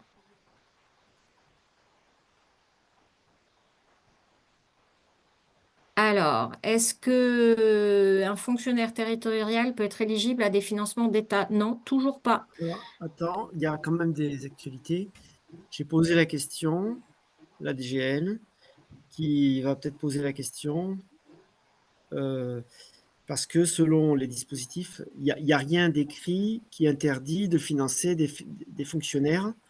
Alors, C'est- attends, je coupe Mais, tout de suite court. La mais question va il être... y a des cas où, voilà, on Et va avoir la alors réponse. là, on est dans l'exception de l'exception, dont on n'a pas encore connaissance ni Voilà. l'information. Donc, je vais être très stricte et très carré pour le coup. Au jour d'aujourd'hui, et c'est écrit dans les documentations, par exemple, cahier des charges de la APPNA, et ça sera écrit dans le cahier des charges, j'en suis certaine, du nouveau dispositif, non. Et c'est un non Oui, non, ferme mais et définitif à ce jour. Un fonctionnaire territorial ou assimilé n'est pas éligible. Après, apparemment, Paris pose la question, c'est un autre sujet. Il est bien évident que si on devait avoir une réponse positive, on vous le dirait. Au jour d'aujourd'hui, c'est non, c'est ferme et c'est définitif pour l'instant.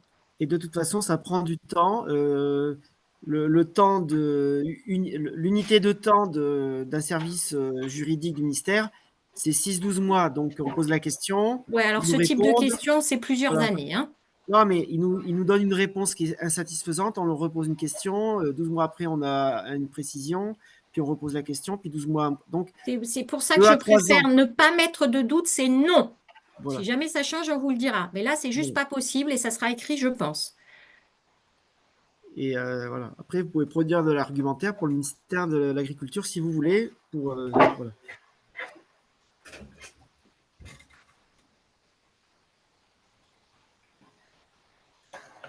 Est-ce que vous avez d'autres questions?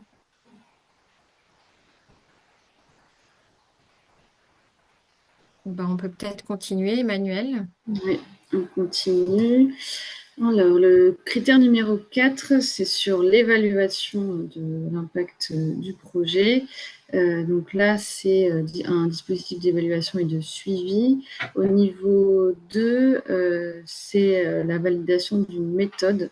Donc là, l'idée, c'est d'avoir un vrai système de suivi. Alors, en dehors des indicateurs obligatoires, de nous décrire cette méthode, s'il y a des liens, par exemple, avec des organismes de recherche ou des choses comme ça. Et voilà, l'idée, c'est que vous puissiez aussi avoir vos propres indicateurs, comme on disait, pas forcément beaucoup, mais qui soient mesurables et efficaces, quoi. L'idée, c'est que vous puissiez avoir des données chiffrées à un temps zéro, que vous puissiez suivre après tout au long du projet PAT. Alors, je reviens sur la question d'avant pour être plus claire. La question était, est-ce qu'un fonctionnaire est éligible au financement État? Non.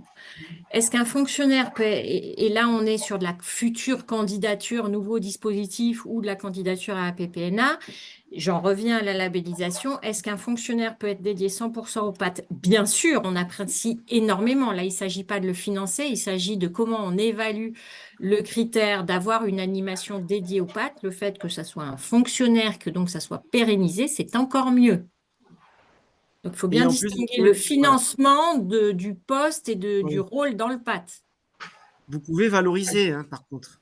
Ça, vous avez le droit de le valoriser. Il y a eu des discussions Dans avec une le ministère de future l'Agriculture. candidature, oui, mais j'ai bien distingué. Oui. La première question, c'était sur le financement dans le cadre d'une Voilà. candidature. La deuxième, c'est qui peut faire ce travail et comment c'est évalué dans la labellisation. Bah, bien sûr qu'un fonctionnaire peut le faire. Au contraire, c'est un critère positif. C'est non seulement un critère, le critère animation est rempli, mais en plus le critère implication politique, pérennité du projet, etc., ça y contribue fortement. Oui, non, mais quand je parle de valoriser, c'est aussi en termes que vous pouvez le valoriser en autofinancement. Ça, c'est ce que nous avait déjà dit la DGL pour le PNA. Donc, s'il y a un fonctionnaire, ça peut être Et là, marqué on comme une rebascule dans autofinancement. le cadre d'une candidature. C'est plus Voilà. c'est plus la labellisation. Enfin, si, ça peut être la Voilà. labellisation dans le budget d'ailleurs. Voilà. Donc, de toute façon, nous, on vous invite le plus possible à pérenniser l'animation et le fait de passer par mettre un titulaire dessus, bah, c'est quand même un indice de pérennisation très fort. Alors, qu'en est-il des suites envisagées sur le critère, sur le webinaire évaluation? Il n'y a pas que lui d'ailleurs qui devait avoir des suites. Il en est qu'on passe d'une urgence à l'autre et qu'on s'y remettra sérieusement à la tâche quand on aura instruit vos demandes de labellisation, soldé votre mesure 13 et engagé les millions qui nous, le ou les millions qui, enfin pas beaucoup, non pas les, le ou virgule je ne sais combien millions qui nous correspondra dans le cadre du nouveau dispositif PAT. Lisez le million de Maupassant, au passage. ça vous distraira de temps en temps entre deux dossiers. Et on est bien conscient que le manque de temps pour réaliser l'évaluation du PAT, c'est pas que du temps, c'est des moyens aussi, hein. Plus on met un critère plus on met une méthode d'évaluation poussée, c'est pas que du temps, c'est aussi des moyens. On en est bien conscient. Ben voilà, on vous demande là, dans ce dossier-là, de nous présenter le maximum dans une démarche de progrès. On est conscient des limites.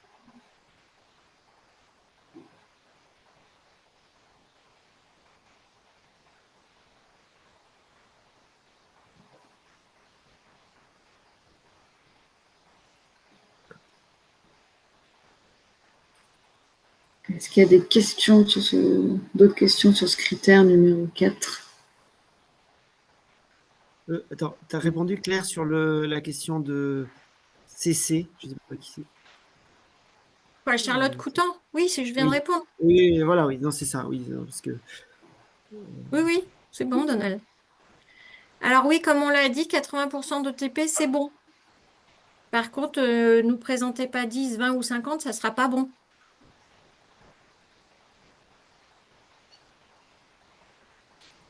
ça fait partie de notre petite marge d'interprétation de l'instruction au niveau local. Pour nous, ça nous semble, voilà. Mais on a bien vu que c'était écrit ETP, ce qui n'est pas très malin. Mais bon, bah, on fera avec.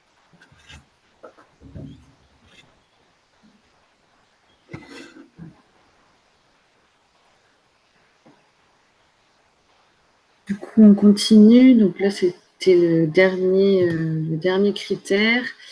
Donc, une petite diapo pour vous dire de ne pas oublier quels sont les objectifs de ce dossier de labellisation numéro 2. Déjà, c'est qu'il est instruit par d'autres partenaires que nous, qui n'ont pas forcément connaissance comme nous de votre PAT. Et ensuite, voilà, plusieurs objectifs, montrer que vous avez une démarche transversale, que votre travail est collectif et concerté, de valoriser le travail d'émergence réalisé sur toute la phase niveau 1, démontrer que vous souhaitez pérenniser cette démarche, que vous êtes maintenant passé en phase opérationnelle et comme on vous l'a répété là sur les prérequis et les critères, pour nous, c'est important que ce soit toujours décrit de manière précise, claire, détaillée, que ce soit sur la gouvernance, les financements, les partenaires, les actions et parfois voilà, un tableau, un schéma, une image, c'est mieux que plusieurs pages de texte, quoi. Et je reviens sur le fait que c'est pas que nous qui instruisons. Nous, on vous suit au quotidien. Enfin, au quotidien, on vous suit de près quand même. On sait les actions que vous faites et avec qui. C'est pas le cas de nos partenaires de l'instance d'évaluation. C'est pas le cas de Paris. Donc, écrivez-le. Parce que j'insiste lourdement, mais on l'a à chaque fois dans plein de dossiers.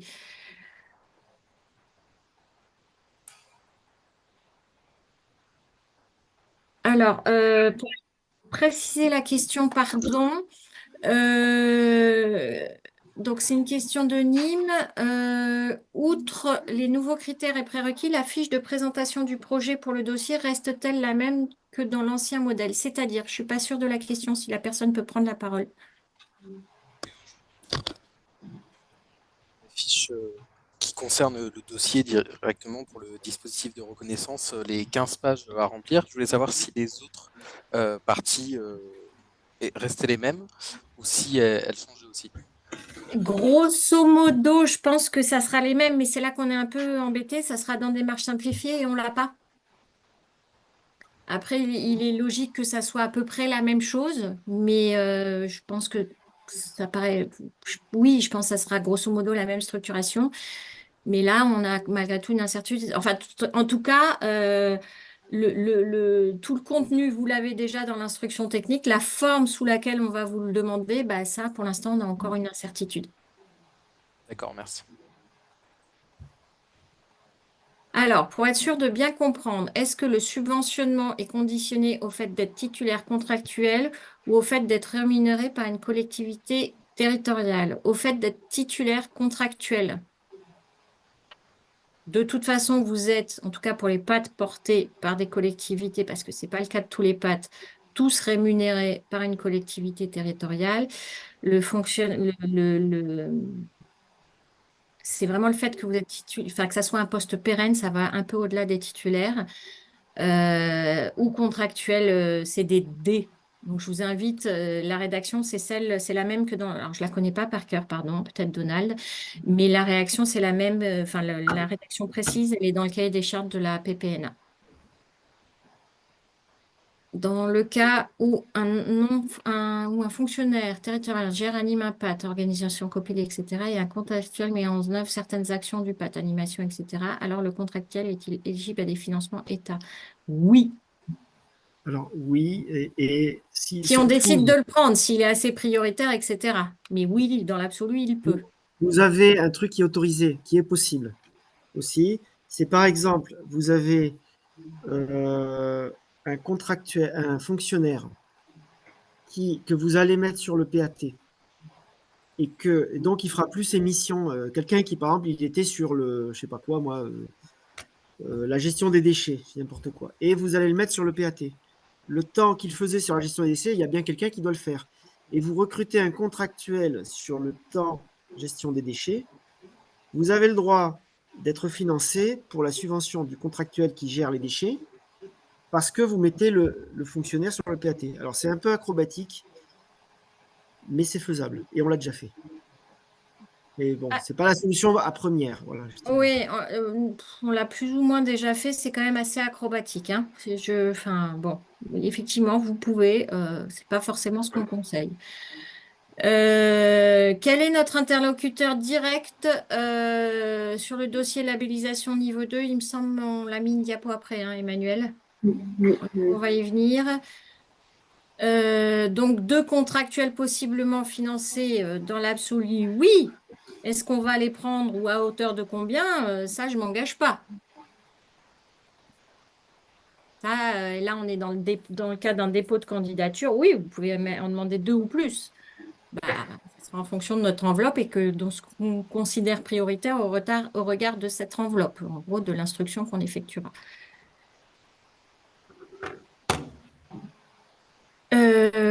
S'il n'y a pas d'autres questions, du moins à ce stade, on peut continuer, Emmanuel.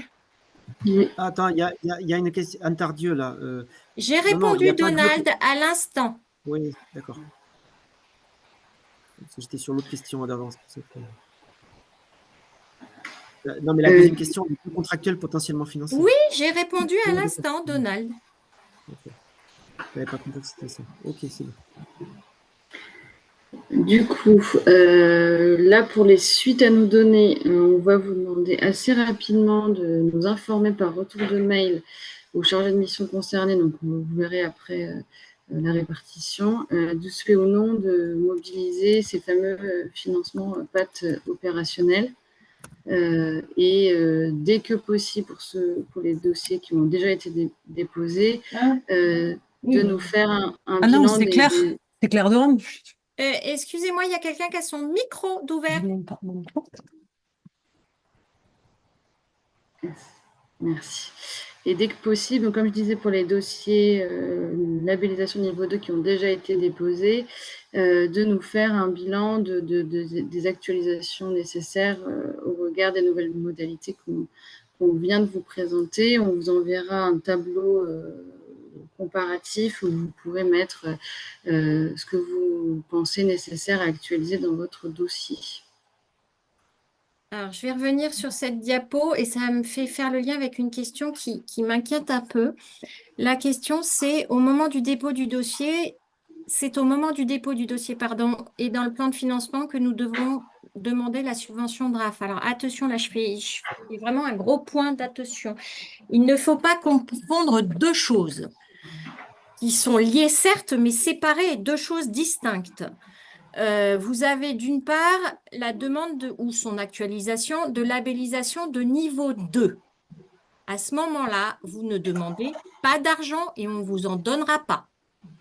C'est une condition d'éligibilité. Donc, quand on en parle, je ne sais pas ce qu'il en est là dans la question, c'est pas en une phrase que je peux savoir, mais je préfère faire l'éclaircissement.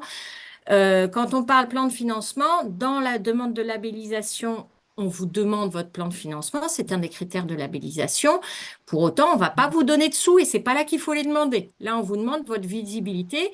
En revanche, si vous avez prévu de demander le financement PAT opérationnel, effectivement, dans votre plan de financement, vous mettez sur telle ligne, mettons l'animation, là, sous réserve de l'obtention du financement PAT opérationnel, par exemple. Mais ce n'est pas là que vous faites votre demande, ça c'est la labellisation. Ce n'est pas le dossier de candidature au dispositif PAT opérationnel. Et la labellisation, dans tous les cas de figure, ne donne pas de financement, elle est déliée du financement. Elle en est la condition d'éligibilité dans certains cas, comme la APPNA et le futur dispositif PAT opérationnel. Mais j'insiste lourdement, ce n'est pas la labellisation qui donne les financements. Quand le dispositif PAT opérationnel sera ouvert, à ce moment-là, vous candidaterez, on fera un webinaire et on échange pour vous expliquer ça et on vous donnera tous les détails. Et là, effectivement, vous demanderez les financements avec le plan de financement qui va avec. Mais voilà, il faut bien faire la distinction entre... et ben vous... Alors, donc, alors, pardon, je vois la question de Louise, qui ne concerne que moi peut-être, mais je ne vois pas comment on peut savoir si on souhaite demander des financements sans avoir vu le cahier des charges. On est bien d'accord, il y a cette incertitude. Après, il y a quand même des choses qu'on sait sur ce dispositif. Bah, déjà, on sait que les enveloppes ne seront pas du tout les mêmes. Donc, charge à vous de voir si pour vous, ça vaut le coup ou pas. Même si on ne peut pas avoir l'enveloppe exacte, hein. On sait aussi que ce futur dispositif permettra de prendre en charge de l'animation, mais aussi des actions immatérielles et dans une très moindre mesure du petit investissement matériel. Ça ne sera pas le cœur du dispositif, contrairement au plan de relance. Donc voilà, grosso modo, le type de choses que vous pourrez demander par ce dispositif. Effectivement, on n'a pas la précision. Après, la situation des pâtes est très différente les uns envers les autres. Certains pâtes dont l'animation est prise en charge et dont une partie des actions sont déjà prises en charge, effectivement, ont moins d'urgence, entre guillemets, à demander ce dispositif que d'autres qui, de par leur situation diverses et variées selon les territoires et le type de collectivité qui porte le pâte, ont une urgence, par exemple, sur l'animation. Donc effectivement, non, Louise, la question ne concerne pas que toi, mais vous avez une marge d'appréciation à avoir qu'on ne peut pas avoir à votre place. Alors, là où je reviens sur la diapo, c'est comme pour le plan de relance. On a besoin de vous et on doit jouer ensemble pour optimiser cette enveloppe. On vous demande là, ça peut être par retour de mail si vous pouvez aujourd'hui, mais en tout cas dans les jours qui viennent, de nous informer sur votre souhait ou non de mobiliser les financements PAT opérationnels. Ce n'est pas gravé dans le marbre, ce n'est pas une dépôt de demande que vous faites. C'est la base sur laquelle on va faire nos simulations, comme on l'a fait sur le plan de relance. Donc l'enveloppe, encore une fois, régionale, qu'on n'a pas encore précisément, ne permettra pas du tout les mêmes choses si vous êtes 10 à nous dire oui, je le veux dès 2024 ou si vous êtes 30 ou 35. Donc cette réponse est obligatoire pour nous. On sait qu'il y a une marge d'incertitude, on sait que vous pouvez changer d'avis, mais c'est le seul moyen qu'on ait de faire des simulations pour optimiser cette enveloppe. Donc c'est vraiment l'objectif de cette réponse, c'est vous demander, comme pour le plan de relance, c'était des lettres d'intention, c'était un peu plus formel. Là, il y a moins d'enjeux, il y a moins d'argent, mais on a besoin de savoir sur quelle base on part. Sinon, on ne peut pas optimiser l'enveloppe. Est-ce que ça répond à la question sur cet aspect-là? Est-ce que du coup, c'est plus clair pour vous, cet enjeu, à nous répondre très rapidement sur votre intention ou non à candidater au dispositif? Je vais dire que oui. Attendez, parce qu'il y a d'autres questions, non? Si? Pardon. Alors, le retour qu'il vous faut faire pour la moitié. Oui, ça concerne que l'année 2024, le retour qu'on vous demande. Ben, pourquoi? Parce que l'urgence, c'est celle-là. L'urgence, elle est de deux ordres. Elle est d'abord que le calendrier va être très, très court. Typiquement, par exemple, les labellisations, il faut d'abord qu'on se penche sur celles-ci pour savoir si elles sont OK ou pas, pour savoir si ceux qui sont susceptibles de candidater, ça va être bloquant ou pas. pour, comme je le disais, faire nos simulations. Le risque, encore une fois, si on fait des mauvaises simulations et qu'on se plante sur notre consommation, c'est de perdre de l'enveloppe. En 2025, là, on a le temps de voir, c'est plus la même chose. Donc, c'est vraiment sur 2024, parce qu'on a très peu de temps pour le faire. Vous comme nous. Alors, il y a une question sur la slide 12, on va y revenir.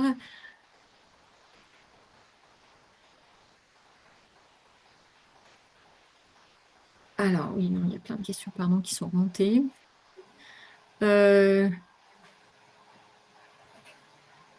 Alors, si nous faisons le choix de déposer un dossier de labellisation niveau 2 d'ici fin 2024, ainsi qu'un dépôt de financement début 2025, à quel moment pouvons-nous espérer toucher les financements 2025? En toute transparence, aucune idée. Là, normalement, prochainement, on va connaître notre enveloppe 2024. C'est celle-là qu'on va gérer. À quel moment on débloquera pour des fonds pour 2025? Je ne sais déjà pas pour 2024. J'aimerais pouvoir répondre, mais malheureusement, je n'en ai strictement aucune idée. Doit-on attendre d'avoir obtenu la labellisation pour répondre à l'AAP et dans les... Je vois pas. Et où les deux peuvent être menés en parallèle. Alors surtout, en 2024, surtout, vous n'attendez pas. Vous faites les deux en même temps, parce que sinon, on ne sera pas bon en termes de calendrier. Vous, comme nous, sur 2024, pour ceux qui veulent dès 2024, il faut mener impérativement les deux de front. Nous, on instruira de front également. C'est le seul moyen de rentrer dans le calendrier. Le retour qu'il vous faut faire sur la mobilisation. Oui, donc ça concerne que 2021. Alors, c'est une demande de financement pour 3 ans ou une demande pour 1 an? Excellente question, Lisa, à laquelle je ne sais pas complètement te répondre aujourd'hui. Rendez-vous au webinaire de présentation du nouveau dispositif. Difficile.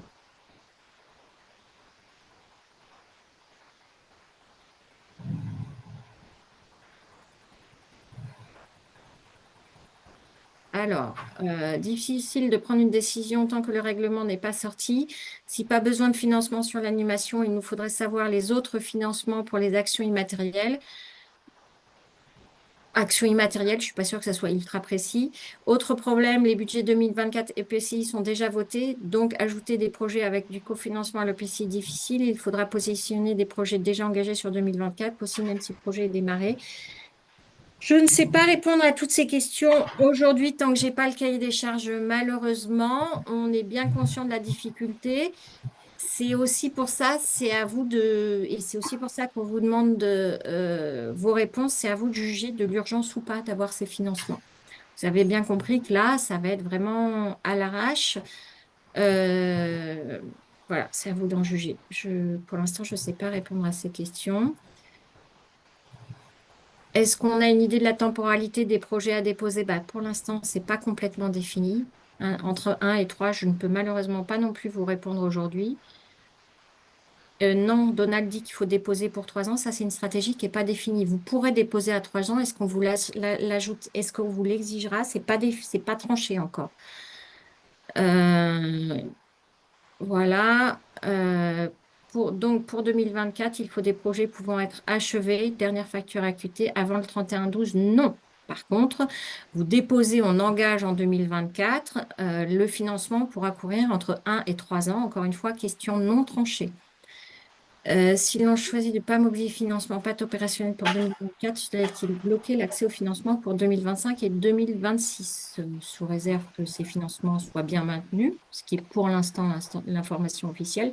Non, ça ne bloquera pas l'accès à 2025-2026. On aurait au contraire intérêt à lisser les demandes entre vous, parce que l'enveloppe pour vous prendre tous d'un coup, elle est juste quand même. Que se passe-t-il en cas de trou entre la fin de labellisation niveau 1 et le dépôt de candidature niveau 2 pourront quand même labelliser niveau 2 même après un éventuel trou? Oui, vous pourrez être labellisé en théorie. Vous n'avez pas plus le droit d'utiliser le label, le logo. C'est la seule conséquence. En toute transparence, on ne va pas aller le contrôler. Donc, si vous voulez l'utiliser, vous l'utilisez. Si par contre, vous veniez à pas déposer de labellisation de niveau 2 ou à utiliser le logo et à continuer à utiliser le logo, là, on vous dirait que vous n'avez plus le droit de le faire. Mais les trous, c'est pas très grave. Par contre, là où le trou peut être embêtant, c'est si vous demandez les financements, là, vous devez être en cours de labellisation bien avancé. En gros, on n'octroie pas de financement si on n'est pas certain que la labellisation soit prise. Peut-être que vous n'aurez pas encore le courrier, mais par contre, le dossier, on l'aura instruit. On peut demander en 2024 et finir la réalisation des actions en 2025. Oui, ça dans tous les cas de figure. Comment répondre pour le 25 juin alors qu'on ne sait pas à quoi on candidate? C'est une réponse de principe, encore une fois, et qui n'est pas inscrite dans le marbre. C'est pour jouer le jeu de notre modélisation. Plus notre modélisation sera fine, plus on optimisera l'enveloppe.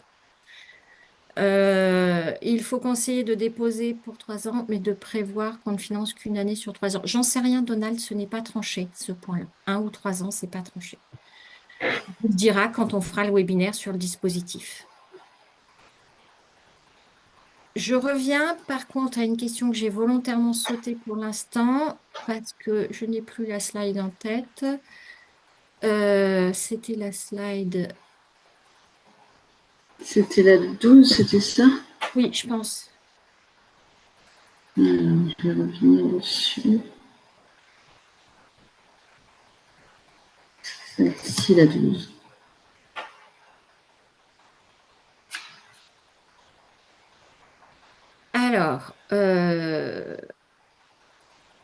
Alors, en gros, ça concerne surtout ceux qui ont déjà déposé.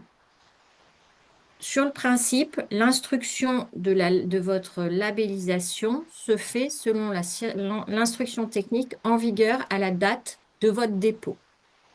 Le 28 mai, c'est la date, le 29, pardon, c'est la date de parution de la nouvelle instruction. Si vous avez déposé avant, donc, on peut instruire selon l'ancienne instruction. Par contre, si on instruit selon l'ancienne instruction, vous n'êtes pas éligible au financement. Donc là, ça sera à vous de nous dire, pour l'instant, ce que je veux, c'est la labellisation niveau 2, je m'en fiche d'être éligible au nouveau financement. Si c'est votre souhait, on inscrit selon l'ancienne instruction. Si en revanche, vous souhaitez être éligible, soit tout de suite, soit plus tard, il faudra actualiser. Est-ce que ça répond à la question?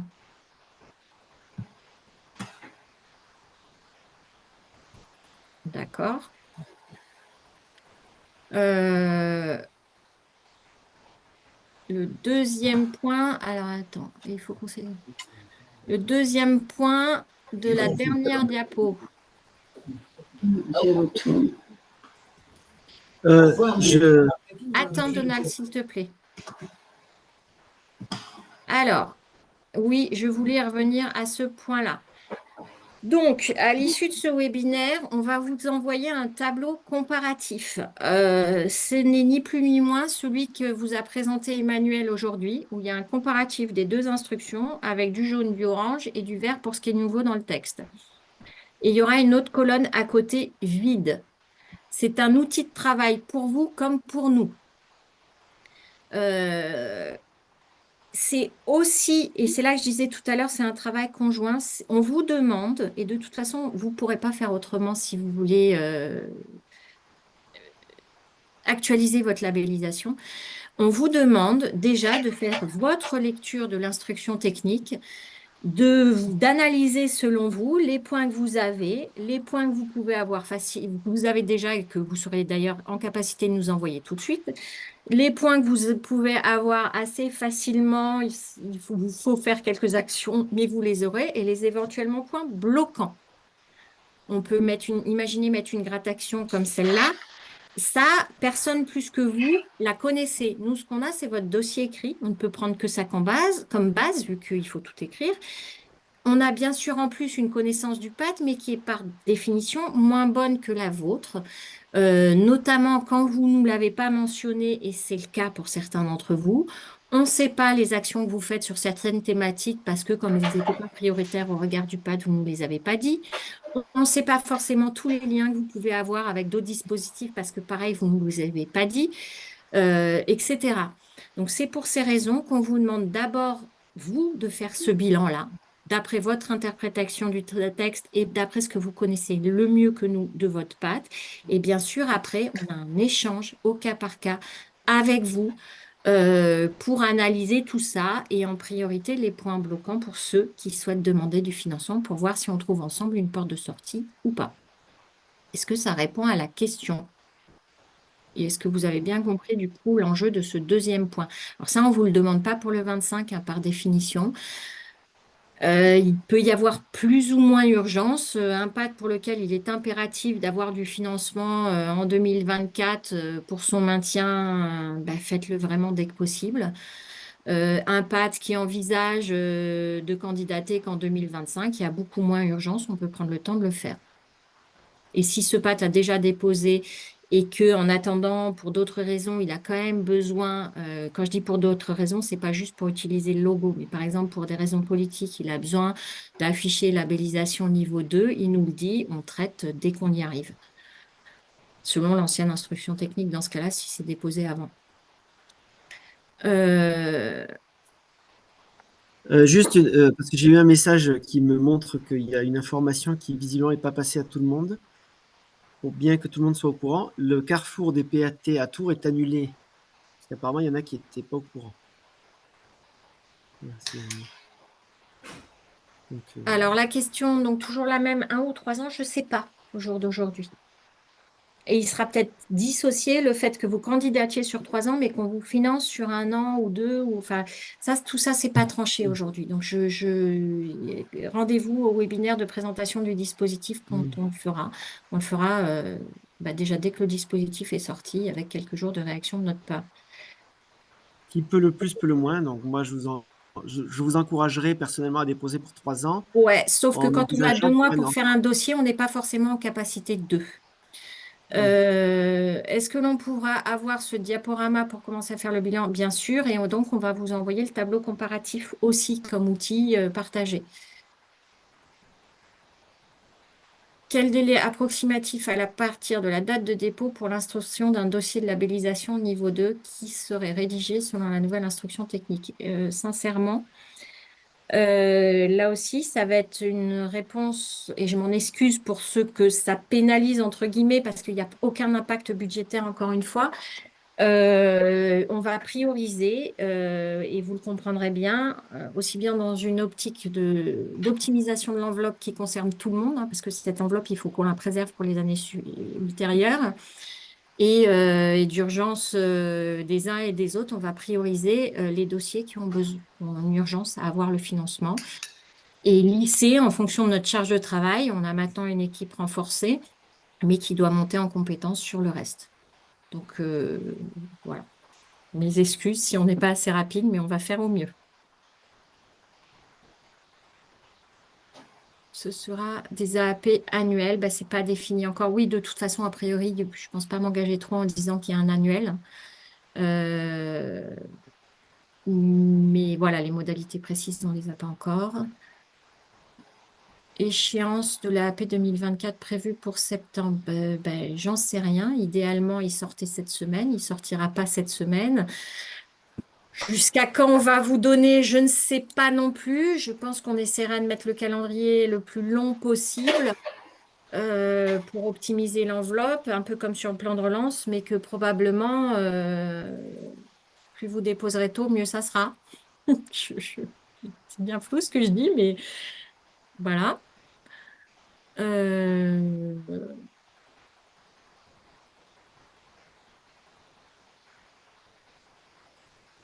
Alors, quand on est déjà labellisé de niveau 2, ça me permet de répéter parce qu'on n'en a pas parlé beaucoup, mais là, il y a un gros point d'attention de notre part. Quand vous êtes déjà labellisé de niveau 2, vous devez, si vous voulez les financements, vous devez obligatoirement déposer sur démarche simplifiée. Sinon, vous n'êtes pas éligible au nouveau financement, même si ça fait 3 ou 4 ans que vous êtes déjà labellisé de niveau 2. Vous avez 2 options. Soit vous déposez une actualisation et court ce qu'il vous reste des 5 ans de labellisation, soit vous redéposez un dossier complet et vous repartez pour 5 ans.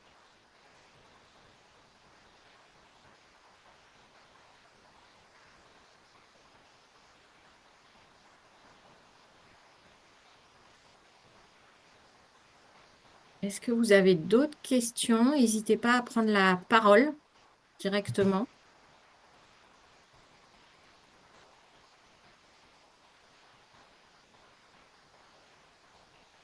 Je peux peut-être passer à la diapo d'après en attendant, Emmanuel. Donc, C'est c'était la juste. question contact de tout à l'heure. On vous a donc mis les contacts ici. Ce sont plus ou moins les contacts classiques des suivis avec les changements de personnes qu'il y a eu entre-temps. Il y a quand même une centralisation, mais après, c'est de l'ordre aussi de l'échange entre nous, de la labellisation au niveau d'Emmanuel et de moi. Pour autant, ce n'est pas nous qui allons tout faire et par définition, un dossier, il va être lu et instruit par plusieurs personnes dans l'équipe dans tous les cas de figure. Voilà, je précise juste, il y a eu un oubli, mais c'est pas grave.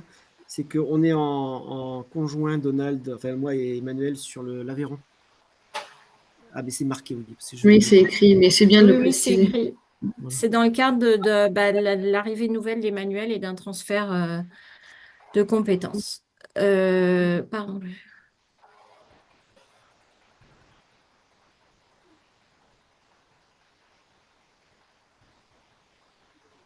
Par contre, ça ne veut pas forcément dire, je pense, ça veut pas forcément dire que ce sera la personne à qui vous écrivez qui va vous répondre. Selon comment on va se répartir les tâches sur la labellisation entre nous, avec un gros morceau, encore une fois, sur Emmanuel et moi, mais pas que, peut-être vous écrirez à Donald et c'est Emmanuel ou moi qui vont vous répondre ou vice-versa. Mais on se charge des transferts entre nous. Nous mettez pas tous en copie à chaque fois, par contre, parce que Oui, voilà. la tête explose. Après, sur des questions, voilà, il y a des questions très basiques qui peuvent être posées à n'importe qui et des questions un peu plus spécifiques qui vaut mieux se tourner vers son chargé de mission, quoi. Préférant. Oui.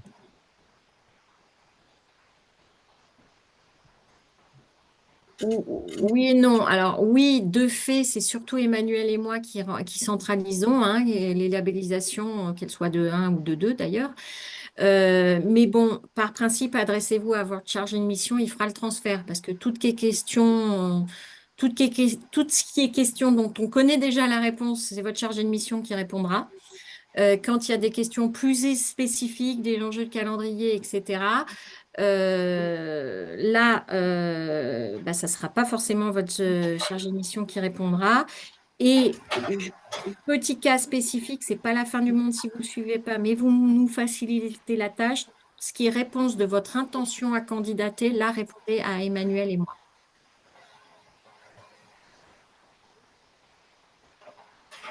Parce que c'est nous qui allons tenir le tableau des prévisions de candidature.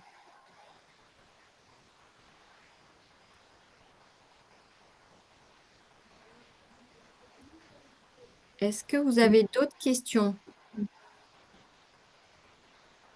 Quoi qu'il en soit, vous l'avez compris, sur la labellisation, il y aura un travail conjoint de toute façon, plus ou moins tôt selon vos différents cas de figure.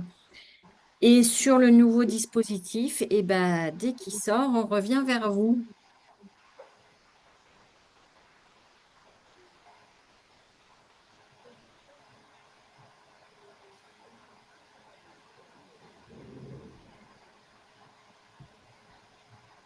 Bon, s'il n'y a pas d'autres questions, on a finalement tenu nos 2 heures.